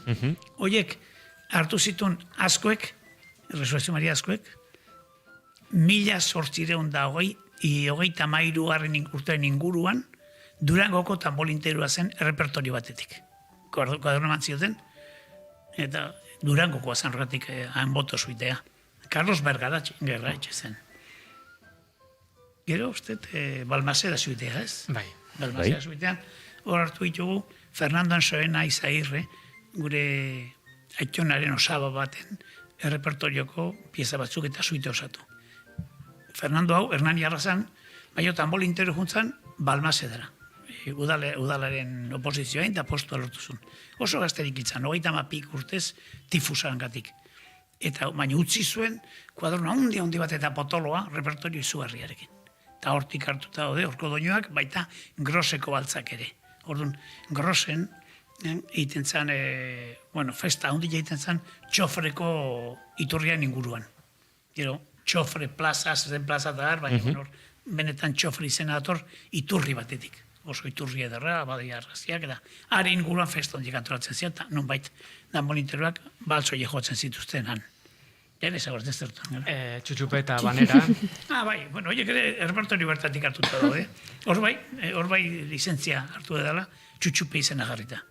Txutxupe, kumetan esaten genuen, inor trampa egiten zuenean, jolasean, txutxupe, hori jarri nion izen, baina handik hartutako baltza da, jota, eta abanera bada. Bekizue, abanera gaur egun oso genero famatua da, munduan ez da, baina mitzat. Eta berez da, jatorrizko izena da, kontradanza a la manera de La Habana. Kontradanza, guzti hauek daukate beti historia luzea ontzeta. Zer da kontradantza?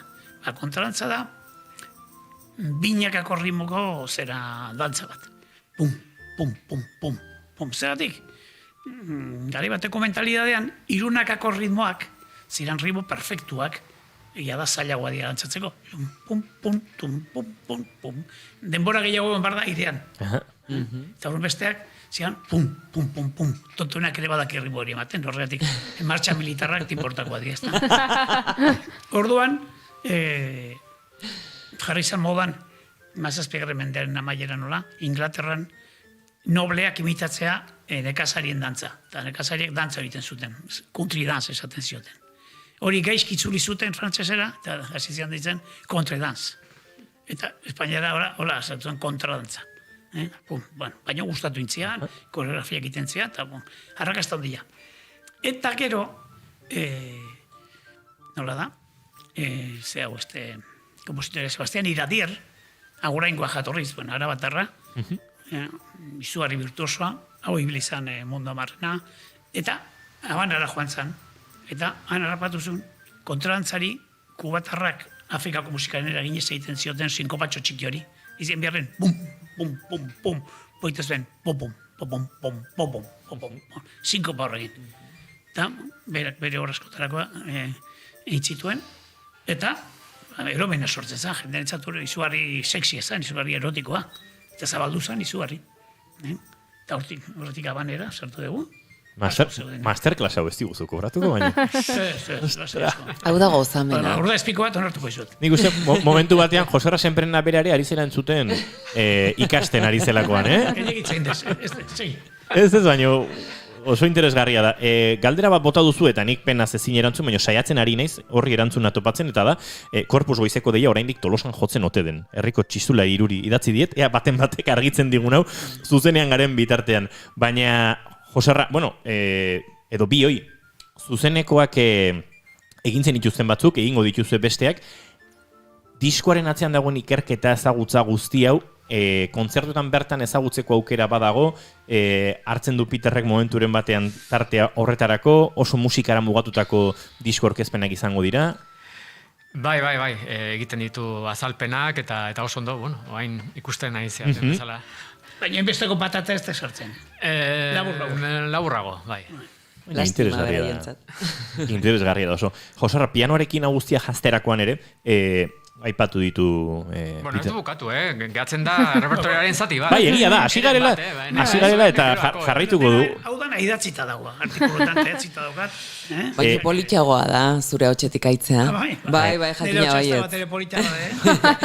Baina pasioa nabaritzen zitzaizu. Esango nuke, ez, eren bat geratuko da, bai, hartzain doinua falta zaigu, aintzineko abestiak, Amaiur, adiskide lasaiaren sonatatxoa eta Iruda Matxo Jostalari entzuten ari ginen oraintxe horre atzean.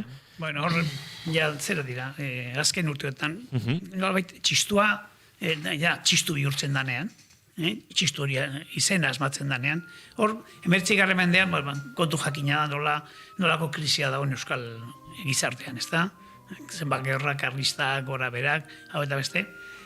Eta musikaren historian, gure musikaren historian, erreten bat galditzen da, damolinteroentzat. Damolinteroak indarra galtzen nahi dira. Azten dira bestelako formula musikalak, murgak, fanfarreak, eta bestelako gauzak, eta, bueno, eta salduin behar, zer ingo dugu, bueno,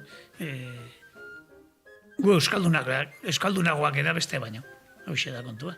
Bueno, igual guri hotxa ez da horren polita, igual okerra jotzen dugu, baina gu euskalduna gara, eta besteak ez, besteak kapotik etorri dira.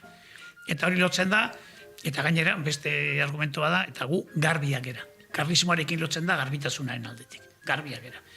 Beste adia dantza erotikoak, en fin, pekaminosoak. Eta aldiz, damolinarenak ez. Esaten da ez. Egia da, bere historian bere sekretarioa kontatzen du, nola, Santa Cruz apaisak herri bat hartzen zuenian, geroan jendia divertitzeko, bakarrik usten zuen solteko dantza egiten, beak zeukan damolinteroak joa. Bestea zikina zan, eta hori kontatu dago. Eta abertzaletasuna bide hortatik jo zuen ere, eta horren txistua da, bueno, gure tresna, eta hortaz matzen da esaten bezala txistu izena, 19. mendearen amaieran, 20. hasieran. Eta gero, egia da beste movimentu bat azten dela, hau instrumento bat da, baina instrumento bat da, bueno, pues tresna bat, lanabes bat, eta, bueno, balio behar du, denetarik egiteko, komunikazio lortzeko, eta batzuk, lehen aipatu ezoi, virtuosismoaren bidea hartu zuten hor dago, hartzai kantak, Eusebio Basurkok, horten 100 urte hiltzala, oriotarra izan arren, Donostiako txistulari baldalen taldeko zuzendari izan zen urte askotan, Raimundo Sarrigiren adizkimina, eta horrek sortu zuen obra hori, hartzai kantak, virtuosismo izugarriarekin. Gero, hau ere, bai, ez da, Iruda Macho, nahiko virtuos, hori eurok sortua da. Tartean daude, euskalduntasun horren historia zehatzeko, euskal rapsodiak sortzen hasi zian, euskal doinuak eta horren. Eta horrek funtzionatu zuen asko gerra ondoren euskalduntasuna zapustu da zehola, bente jendeak entzute zuen, eta naiz eta jota gaizki joa egoan, baina esan zamutxo, hau guria da, eta fin. Eta gero azken urteotako musika unibertsalean muturra sartzeko aleginan, adizki lasaia sonatatxo bat, jarri dugu. Sonatatxo eskema dalako, eta ez da oiko izan. Eta bukatzeko bai, Iruda Macho. Adizki lasaia bera konposatua, eta Iruda Macho entzuten ari gaena, ez da? Ez, Iruda Macho entzuten ari ginen, oraintxe adizki lasaiaren sonatatxoa. Iruda Macho, broma bada ez, gu ez da Macho eta ez da Iru ere. Pikera eta, mutikotxo izan ingen. Baina hor bai badago pixka virtuosismo pixka bat, nota asko, eta da baita zirkula izteko kontua. 18. mendearen amaieran, justo, txistua eta molinaz, tresna bezelan, izan hau indik ez, sortzen diranean, hoxe da Euskal Doinurik ezagunena. Euskal Herritik kanpo ere, leku askotan agertzen da, eta gaur egun, oindi mantentzen da baita ere, doinu hori hartu eta torreko hori bilia xirikatzen, doinu hori xirikatzen. Aizate, Iruda Macho jostalari izena jarri duzue, baina uste dut entzuleak. Donostiako Iruda Machoen doinua antzemango duela horre atzean, eta hortik aurrera jostalari jarri zarete bilok. Entzungo dugu tartetxo batean.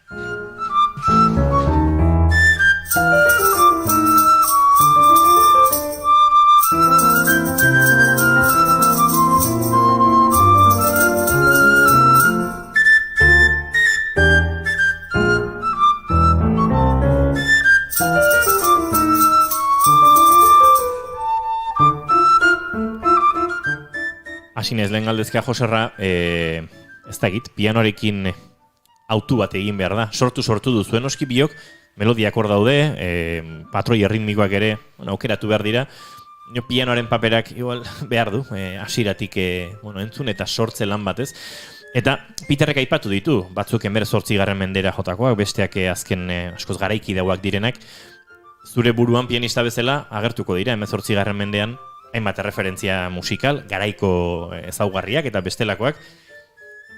hoien menpe egon zara edo hoien kutsu hori izan duzu, erabat aski izan zara sortzerako orduan, egokitu nahi izan duzu garaian garaiko doinuetara sortze prozesua, nolako izan da hori? Ez.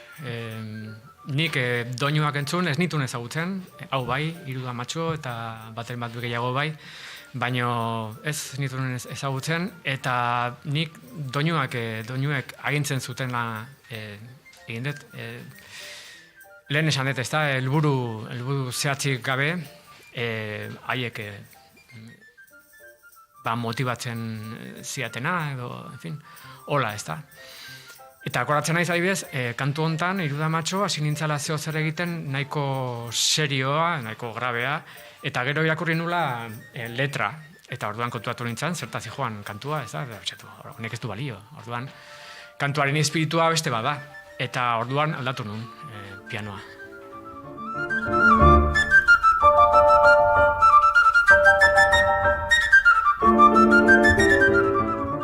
Enaiz akoratzen zertaz joan letra, Iruneska, hori ganberroa egin. Herri kantu gintzan topikoetako bat izan da, beti emakumezkoei leporatzea moskorra diala. Baina, topiko bat, karo, gizonezkoek kantatuta. Moskorroek handiena beha jezianean, ez da? Tipiko. Badia gutxi batzuk ere emakumezkoak gizonezkoen kontra egite dituztenak, ez? Bartizitzai da, narra eta tiportako batzuk. Baina askoz gehiago dira emakumeen kontra. Emakume traguzalearen topikoa musika herrikoian asko agertzen da. Eta hontan hori, josten ere badakite baina ardua edaten hobeki. Gustatu itetzen, fama hori jartzea. Zorionez, zapalkuntzak ere ematen du aukera ahalduntzeko. Gaur egun Donostiako Hiru Amatxo, hiru emakume donostiarrek edo hiru emakume euskaldunek kanta dezakete oso arro kantatzen dutenetik. Bai, zalantzari gabe. Hori bintzat irabazi dugu, ez? Bai, jakina baietz.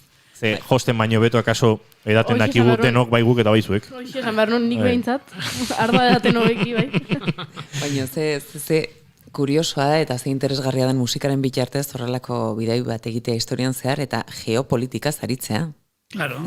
Denetarik ari gara hemen, ez da? Beti, bueno, tradizioaz ari geranean, beti kontratu behar dugu, ari gerala lehengo mendeak egiten diguten ekarpenaz.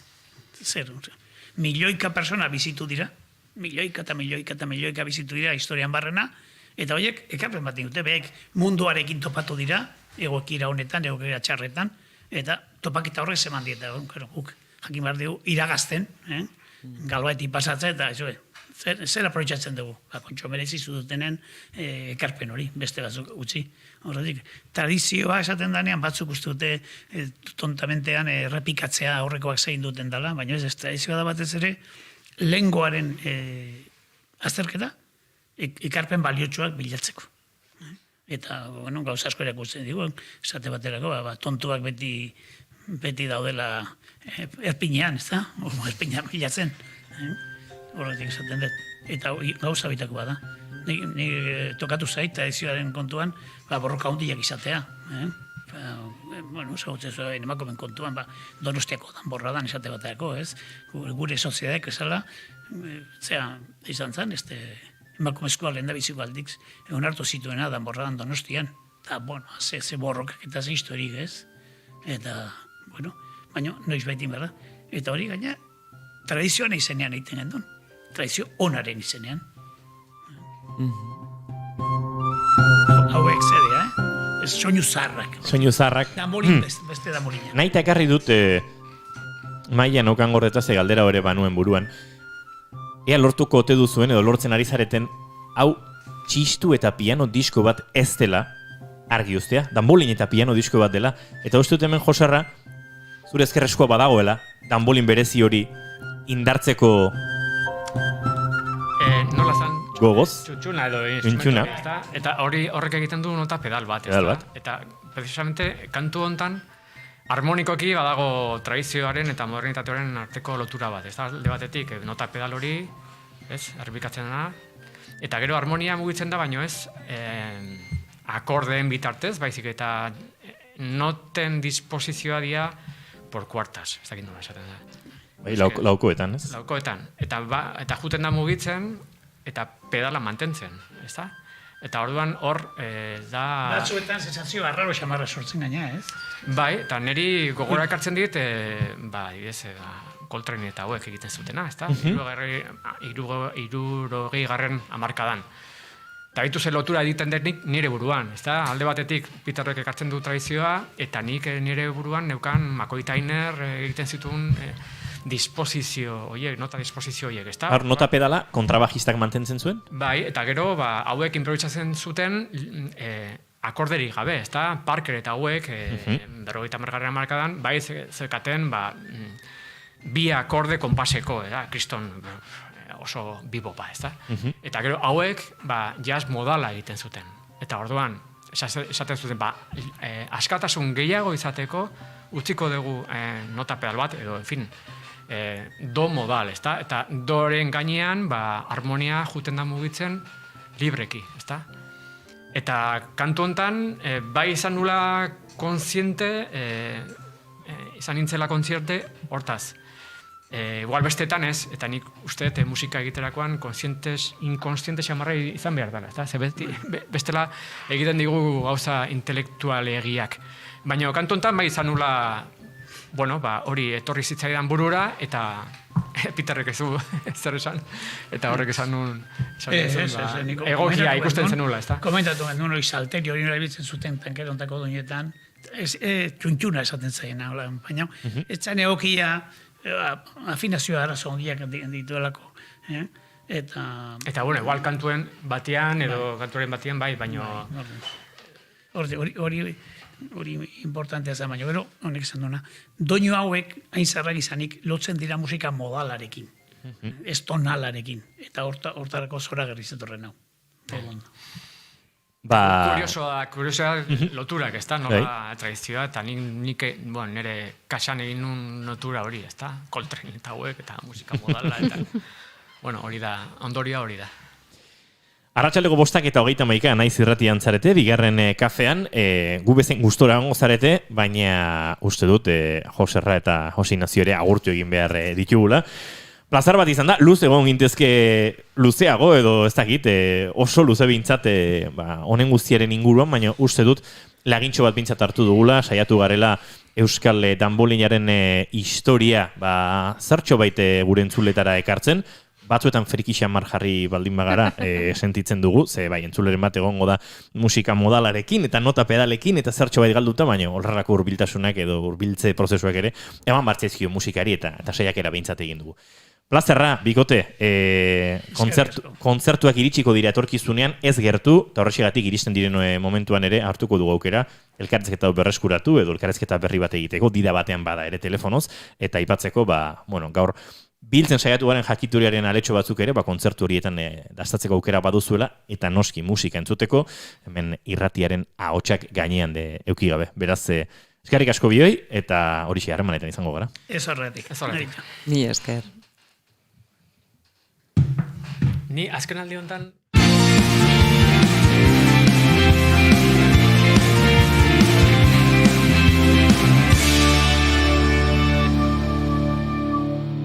Bigarrenak ez direlako beti okerragoak, bigarren kafea.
Keep calm and bigarren kafea.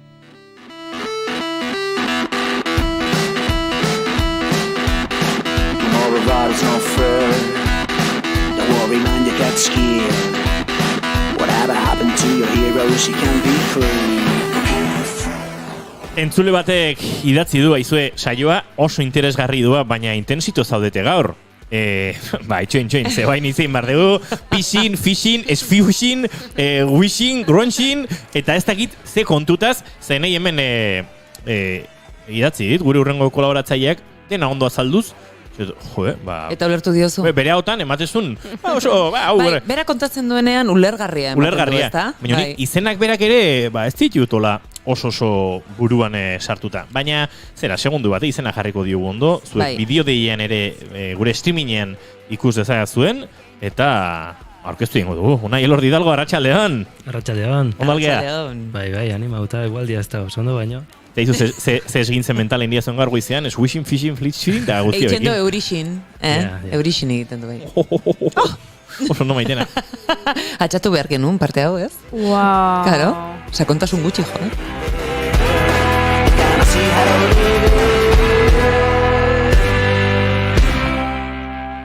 Gaur hitzaren nazioarteko eguna denez, Unai Elordi Hidalgok erabaki du ulertzen ez ditugun hitzen inguruan aritzea. Phishing, smishing, sextortion, ransomware, helburua arratsaldeko 6etarako gure hiztegian hitz gehiago edukitzea eta gure kontu korrontuetan diru gutxiago ez edukitzea.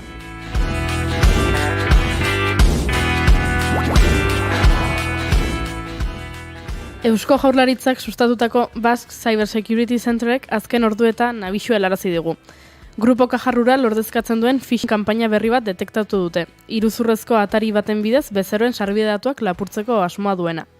Baina zer da zehazki phishing kanpaina bat? Nola egin diezaiokegu aurre? Eta sextorsiona? Hori kontatuko digu Unai Elordik.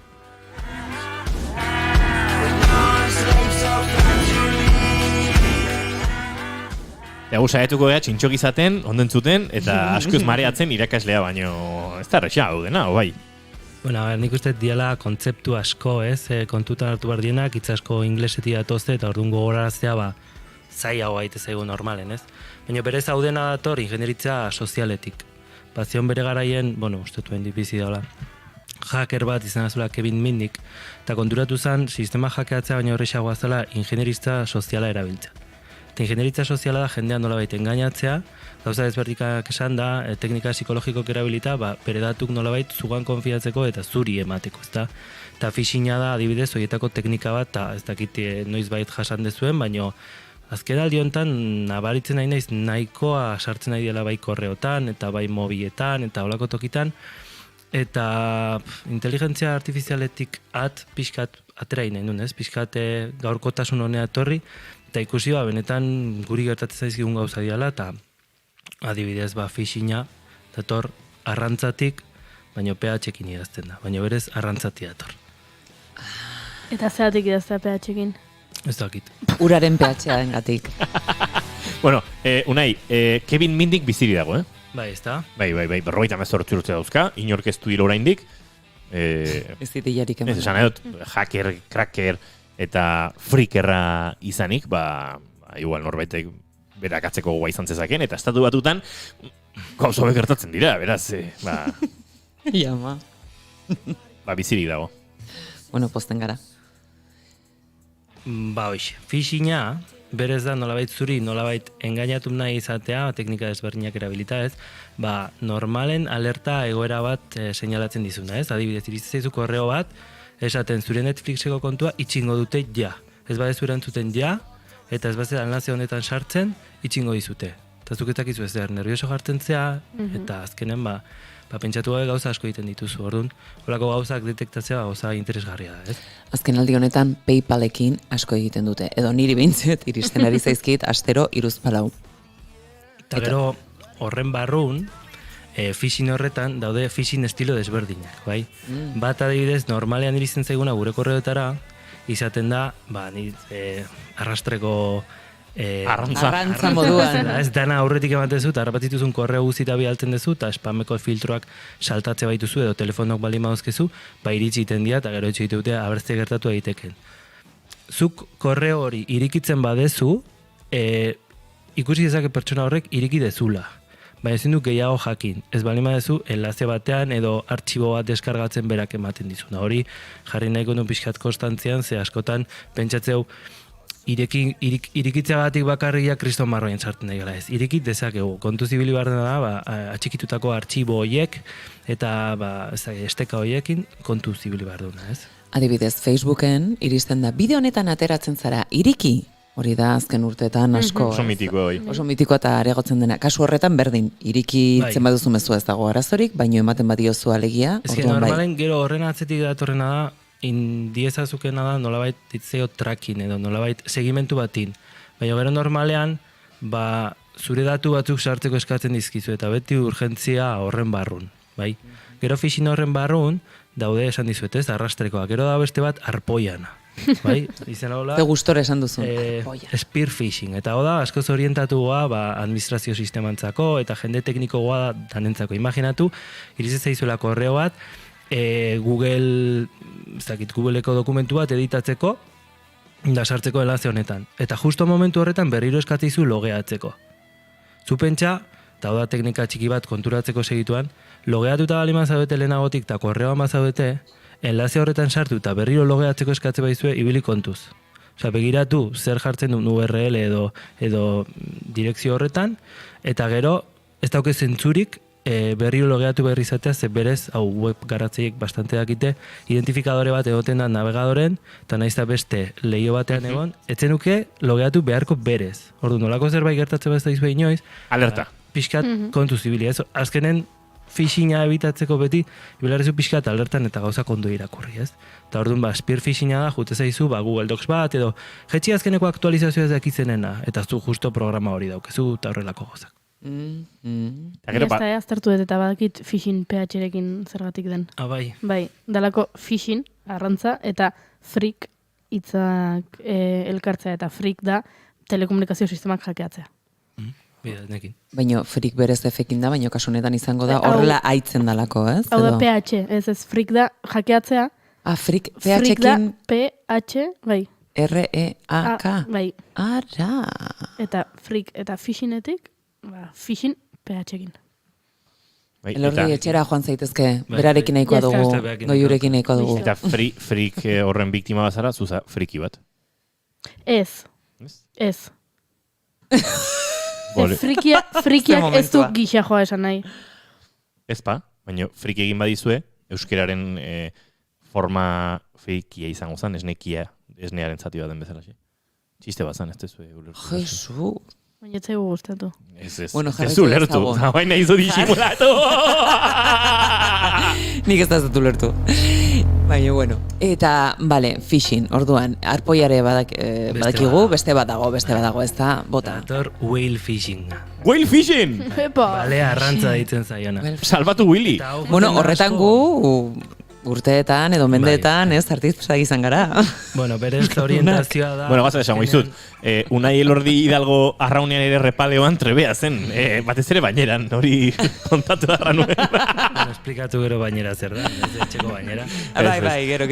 Arraunean entrenatzeko erramintatxoa da, erreka ondoan, eta bai, horri biltzen zen Unai dindirama hori baian. Ba, hoxe. Whale phishinga, dijoa orientatu pentsatu balek oso haundik diela, ezta?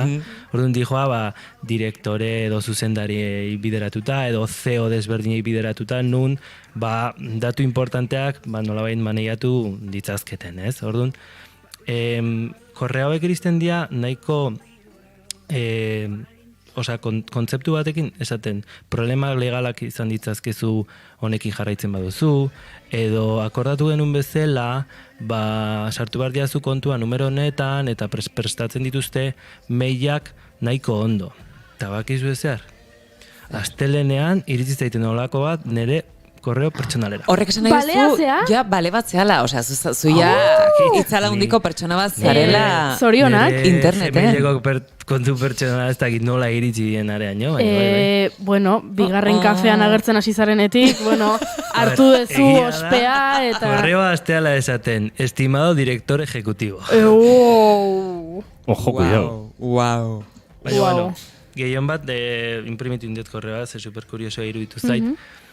saiatzen zen korreoa bera, ez, ematen nahiko profesionala zala, ez, orduan ikusten dira, bi korreo bezala, ez, adibidez, ikusten duzu, soporte sistemas, eta gero direkzion, enpresa horrena, eta gero nei reenbiatzen hori, bai, orduan batek esateio, kaixo, esaiozu persona honi, baina nire izena ez du aipatzen, 25.000 euro sartu behar ditula, dala gure uneko 50, gure proiektuaren uneko 50, eta jungola gero diskutitzen. Orain ezin dizkizu detaiek eman, gero xagoa esango dizut. Eta justo, negi iritzi zaiten korreoa da esaten sartu elazio honetan pagoa egiteko. Pagoa ordenketa. Bai. Baina hemen... Zoitzaren naiteko. Aizu, lan pixkat badago? Super kurioso iruditzen zaiten orduan hasi ditzen. Oso landua, ez da? Beraiek guri iten digutena nik aldrebes iten. Hau da, korreoak normalean mobiletan oso zaila izaten da, zirizte zaizu SMS bat eta horrei trazabilidade bat itea zaila, baina korreo batekin korreoak normalean firmatuta egoten dira.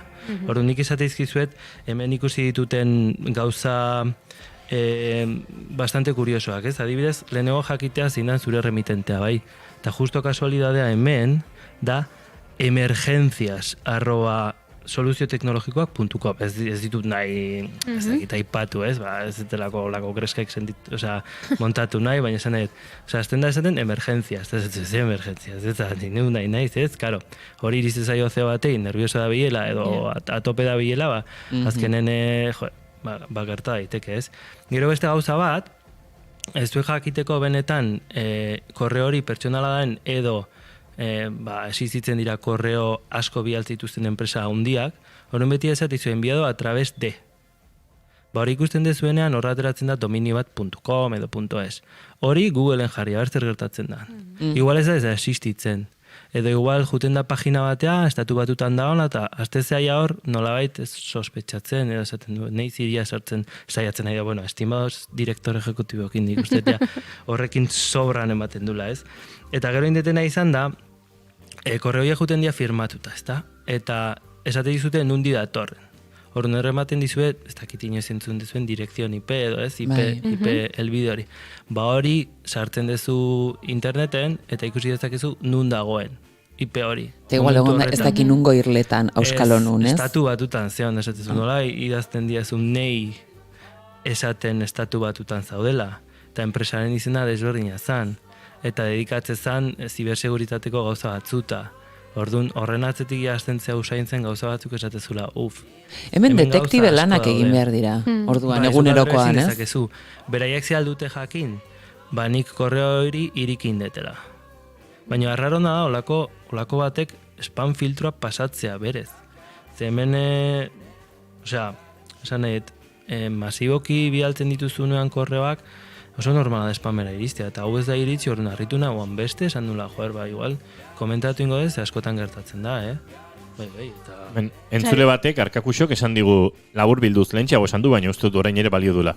Ez joatea eron moduan. Alegia, horrelako susmo minimoren aurrean, egon pixketen. Egon eta pentsatu. Eta dudai bali mazue, egon geldik. Egun bat behan du gure indezakezuela hori. Eta segur ingurun badezuela norbait gehiago kontrolatzen duna zuek, baino, akaso pixkat.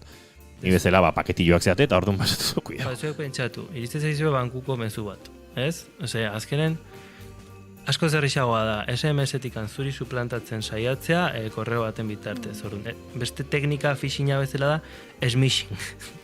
Smishing, oso ondo. Eta hor gertatzen dena, iriste zaizu mezu bat, SMS bat, telefono batetatik, telefono hori verifikatzea oso zaila da, baina, banku internazional baten, bali mazera esate izue, kontu, zure kontua hackeatzen saiatzen ari dira, edo ez dakize.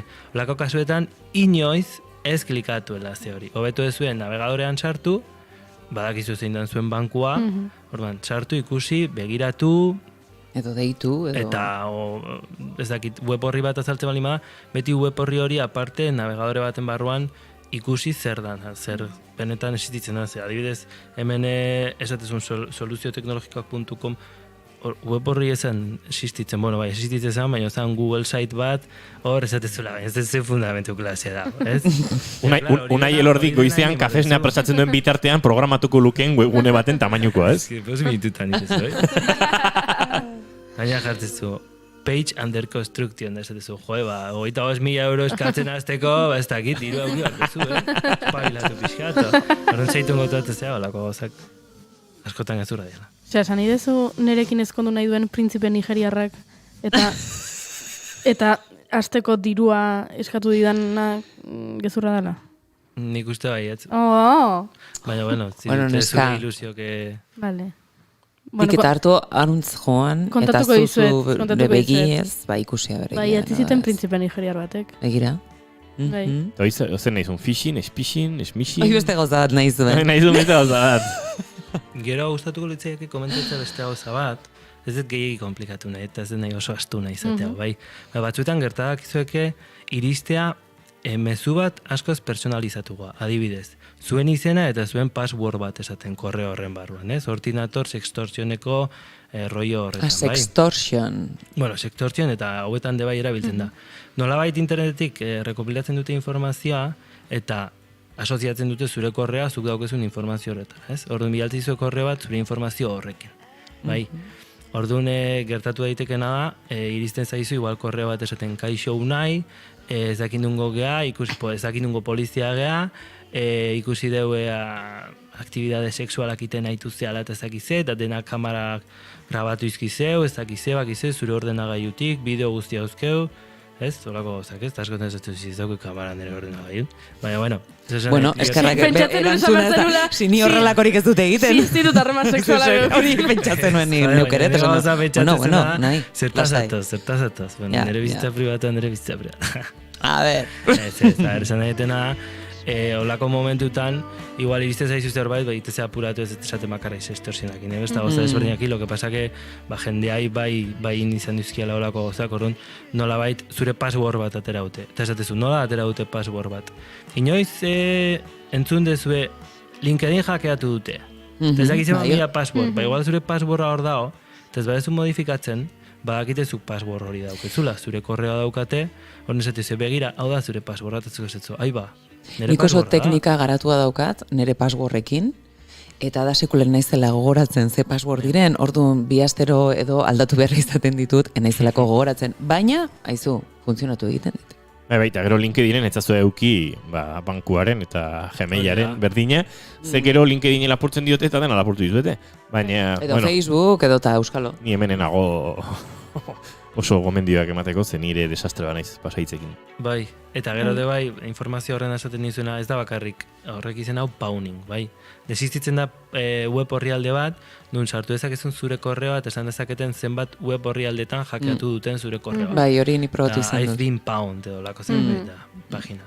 Eta gero beste zerbait esan nahi dut, bai. VPN-en inguruan, ez VPN-en inguruan. Bai, igual beste egon batera gutziko duze, bai. Bai, jauzo pila da, baina, jode, bain berriro aztu zait, bai, sare sozialetan jatzen informazioeko, atzezaten dola lengo saioan edo aurrekon, haitu ginen hitzaiten gure profila iteute, guzen bat informazio pertsonal gehiago eman, hori ere erabili dezakete, ze publikoa.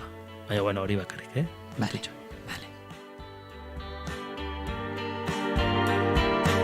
Arkakuxok dio, gaur etxera ditu dute amonaren etxean bizi naiz. Amonaz galdetzen eta erran dute hau, alegia nire amonaren izena, esango dugu hemen akita, deitzen diogu bere Microsoft konputagailuagatik, ordenagailuagatik, eta bere erantzuna izan da, ez daukagu ordenagailu hori, eta eseki dute.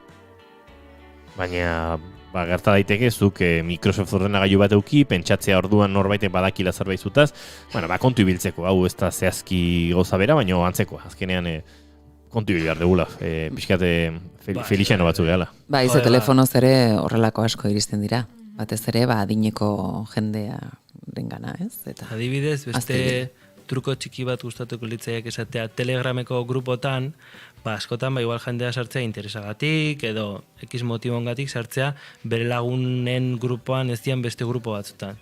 Defektuz, zure telefono zenbakia konpartitu iten dezu. Orduan, grupo hortan sartzen zarenean, hartu dezakete zure telefono zenbakia. Eta gero nahi dutena egin. Orduan, garrantzitsua da, settings edo konfigurazio horretan, esatea zure privazidadean ez den nahi inork nire telefonoa ikustea. Ze bestela gertak izuke, ero telefono horrekin derrepente jaztel, edo lako Esan nahi, olako gauzak saldu iten dia. Abetet alarmista bat izan nahi. Ez, baina bai, gauzak bere tokian. Nola dauken nire telefonoa honek? Bueno, batzutan gure arrastoak uzten juten gea, eta bueno, sin más. Bai. Eta Telegramekin badaukagu sentsazioa, hau askoz komunikazio bide segurugoa da, ez dagoelako honen eta bestearen menpe, baina horrek ez du esan nahi, inork ezin duenik baliatu, zuiz horratzeko. Hori da. 2 minutu arratsaleko 6etarako guk agurtzen hasi beharra daukagu, nahi ez da egit azken mezuren bat, azken hausnarketa da azken zerbait esan nahi duzun, edo gara-gara bat hartzera joango garen. Bueno, gara-gardona hartuko izut, eta batez ere kontu zibiltzeko, kalen gure kartera zaintze duen bezala, edo ez dakit hiri batera jute geanean, eta lapurtzen saiatzeko gauzak ititeunen, ez? Hori. Unai Elordi Hidalgo, hemendi 2 elkarra ikusiko dugu berriro. Aio. Aio, Unai. Agur, Unai. Maitena Salinas Beiztegi, datorren asteartera arte. Urrengo asteartean naiz egongo. Unaiekin batera etorriko zara. Baina, esan dezaken nun egongo gara nurrengoan? Bai, esan dezakezua. Durango. Durangoko azokan. Beraz, han entzungo dugu elkar. Euskal Herria. Beiuri bihar arte. Zain du osasun hori, Jainkoak nahi balin bau. Zu medikuna joan zaitez, eta orduan hitz egingo dugu. Vale. Eta zuri entzule, bihar arratsaldeko 4etan hemen izango gara. Naiz irratiaren sintonien. Izan ondo, aio. Eta algo jurin ez dula. Ez. Keep calm and bigarren kafea.